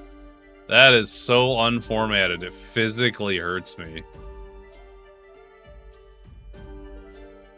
I will clean that up for you, Bloptic. But if you're in the Discord, you'll be able to see all the information regarding the Soul Elves. And I will fix that after this, because that is god-awful ugly. And I appreciate your assistance, because sometimes stat blocks get me, man. It's such intricate work sometimes. But yeah, thank you so much for hanging out. I know you're gonna go get some sleep, so enjoy the sleeps. You know, feel rested, all that good stuff. Yeah. I just like making stat blocks, I guess. I mean, to be fair, everybody's got the thing they really like to do. Anyway, yeah. Later, Bloptic. Oh. Guys. There's a lot happening today. This is a good time. Alright. I know, me personally, I think I'm starting to peter. Because I've been running about 3 hours. Oh, the credits tab, I'm starting to add credits for all the people who have helped out. So I'm trying to do it as I remember.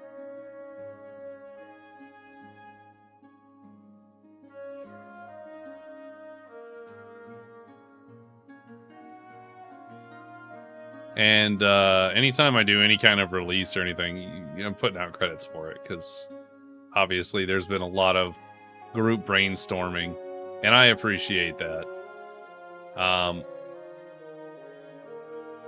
You know, makes a big difference. I will probably have to put some, like, terms or something in there. I don't know. We'll deal with that later. That sounds like a lot of mumbo jumbo I don't want to talk about. But yeah, credits, because I want to give credit to people. Because a lot of great ideas have come from just talking with you guys, and I love it so much.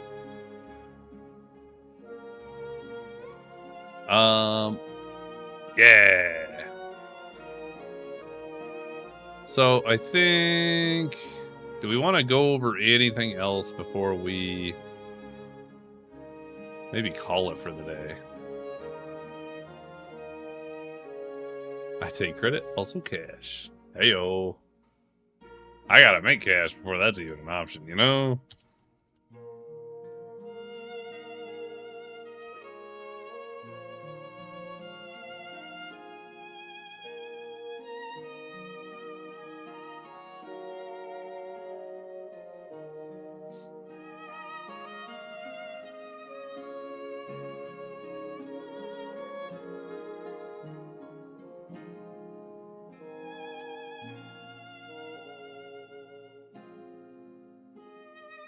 Homemade cash. Yo! Take donations on Ko-Fi. Me too!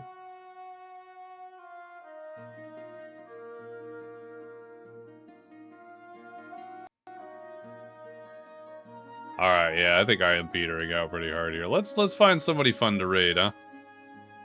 Let's find another D&D world builder doing things, maybe.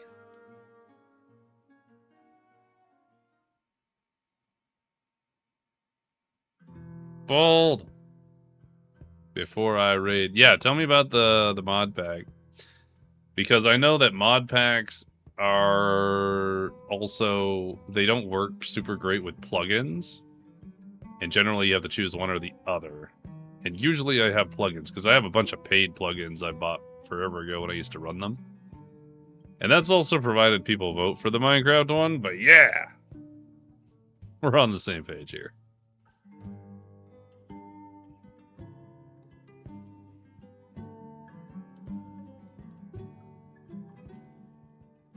What do you got? What's in the mod pack? Throw it at me.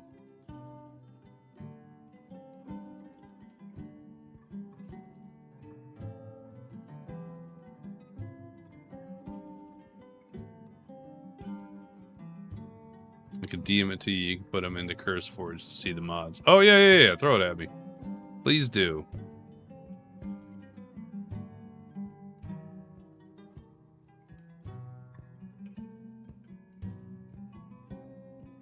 I think we might go check this one out. Because it looks like they're doing their first session of something.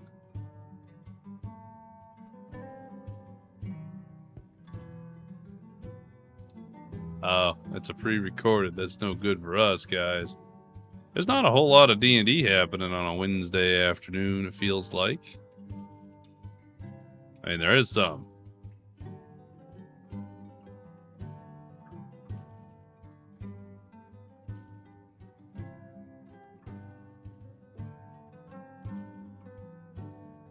I think maybe we'll go and hit up Kurai, who looks like they just started and they're going to do some Overwatch.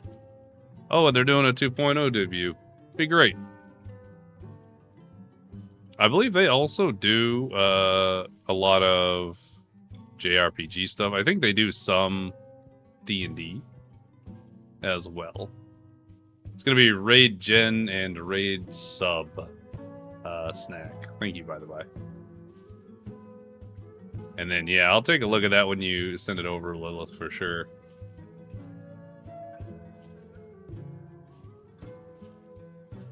Oh, boy. All right. So let's do this.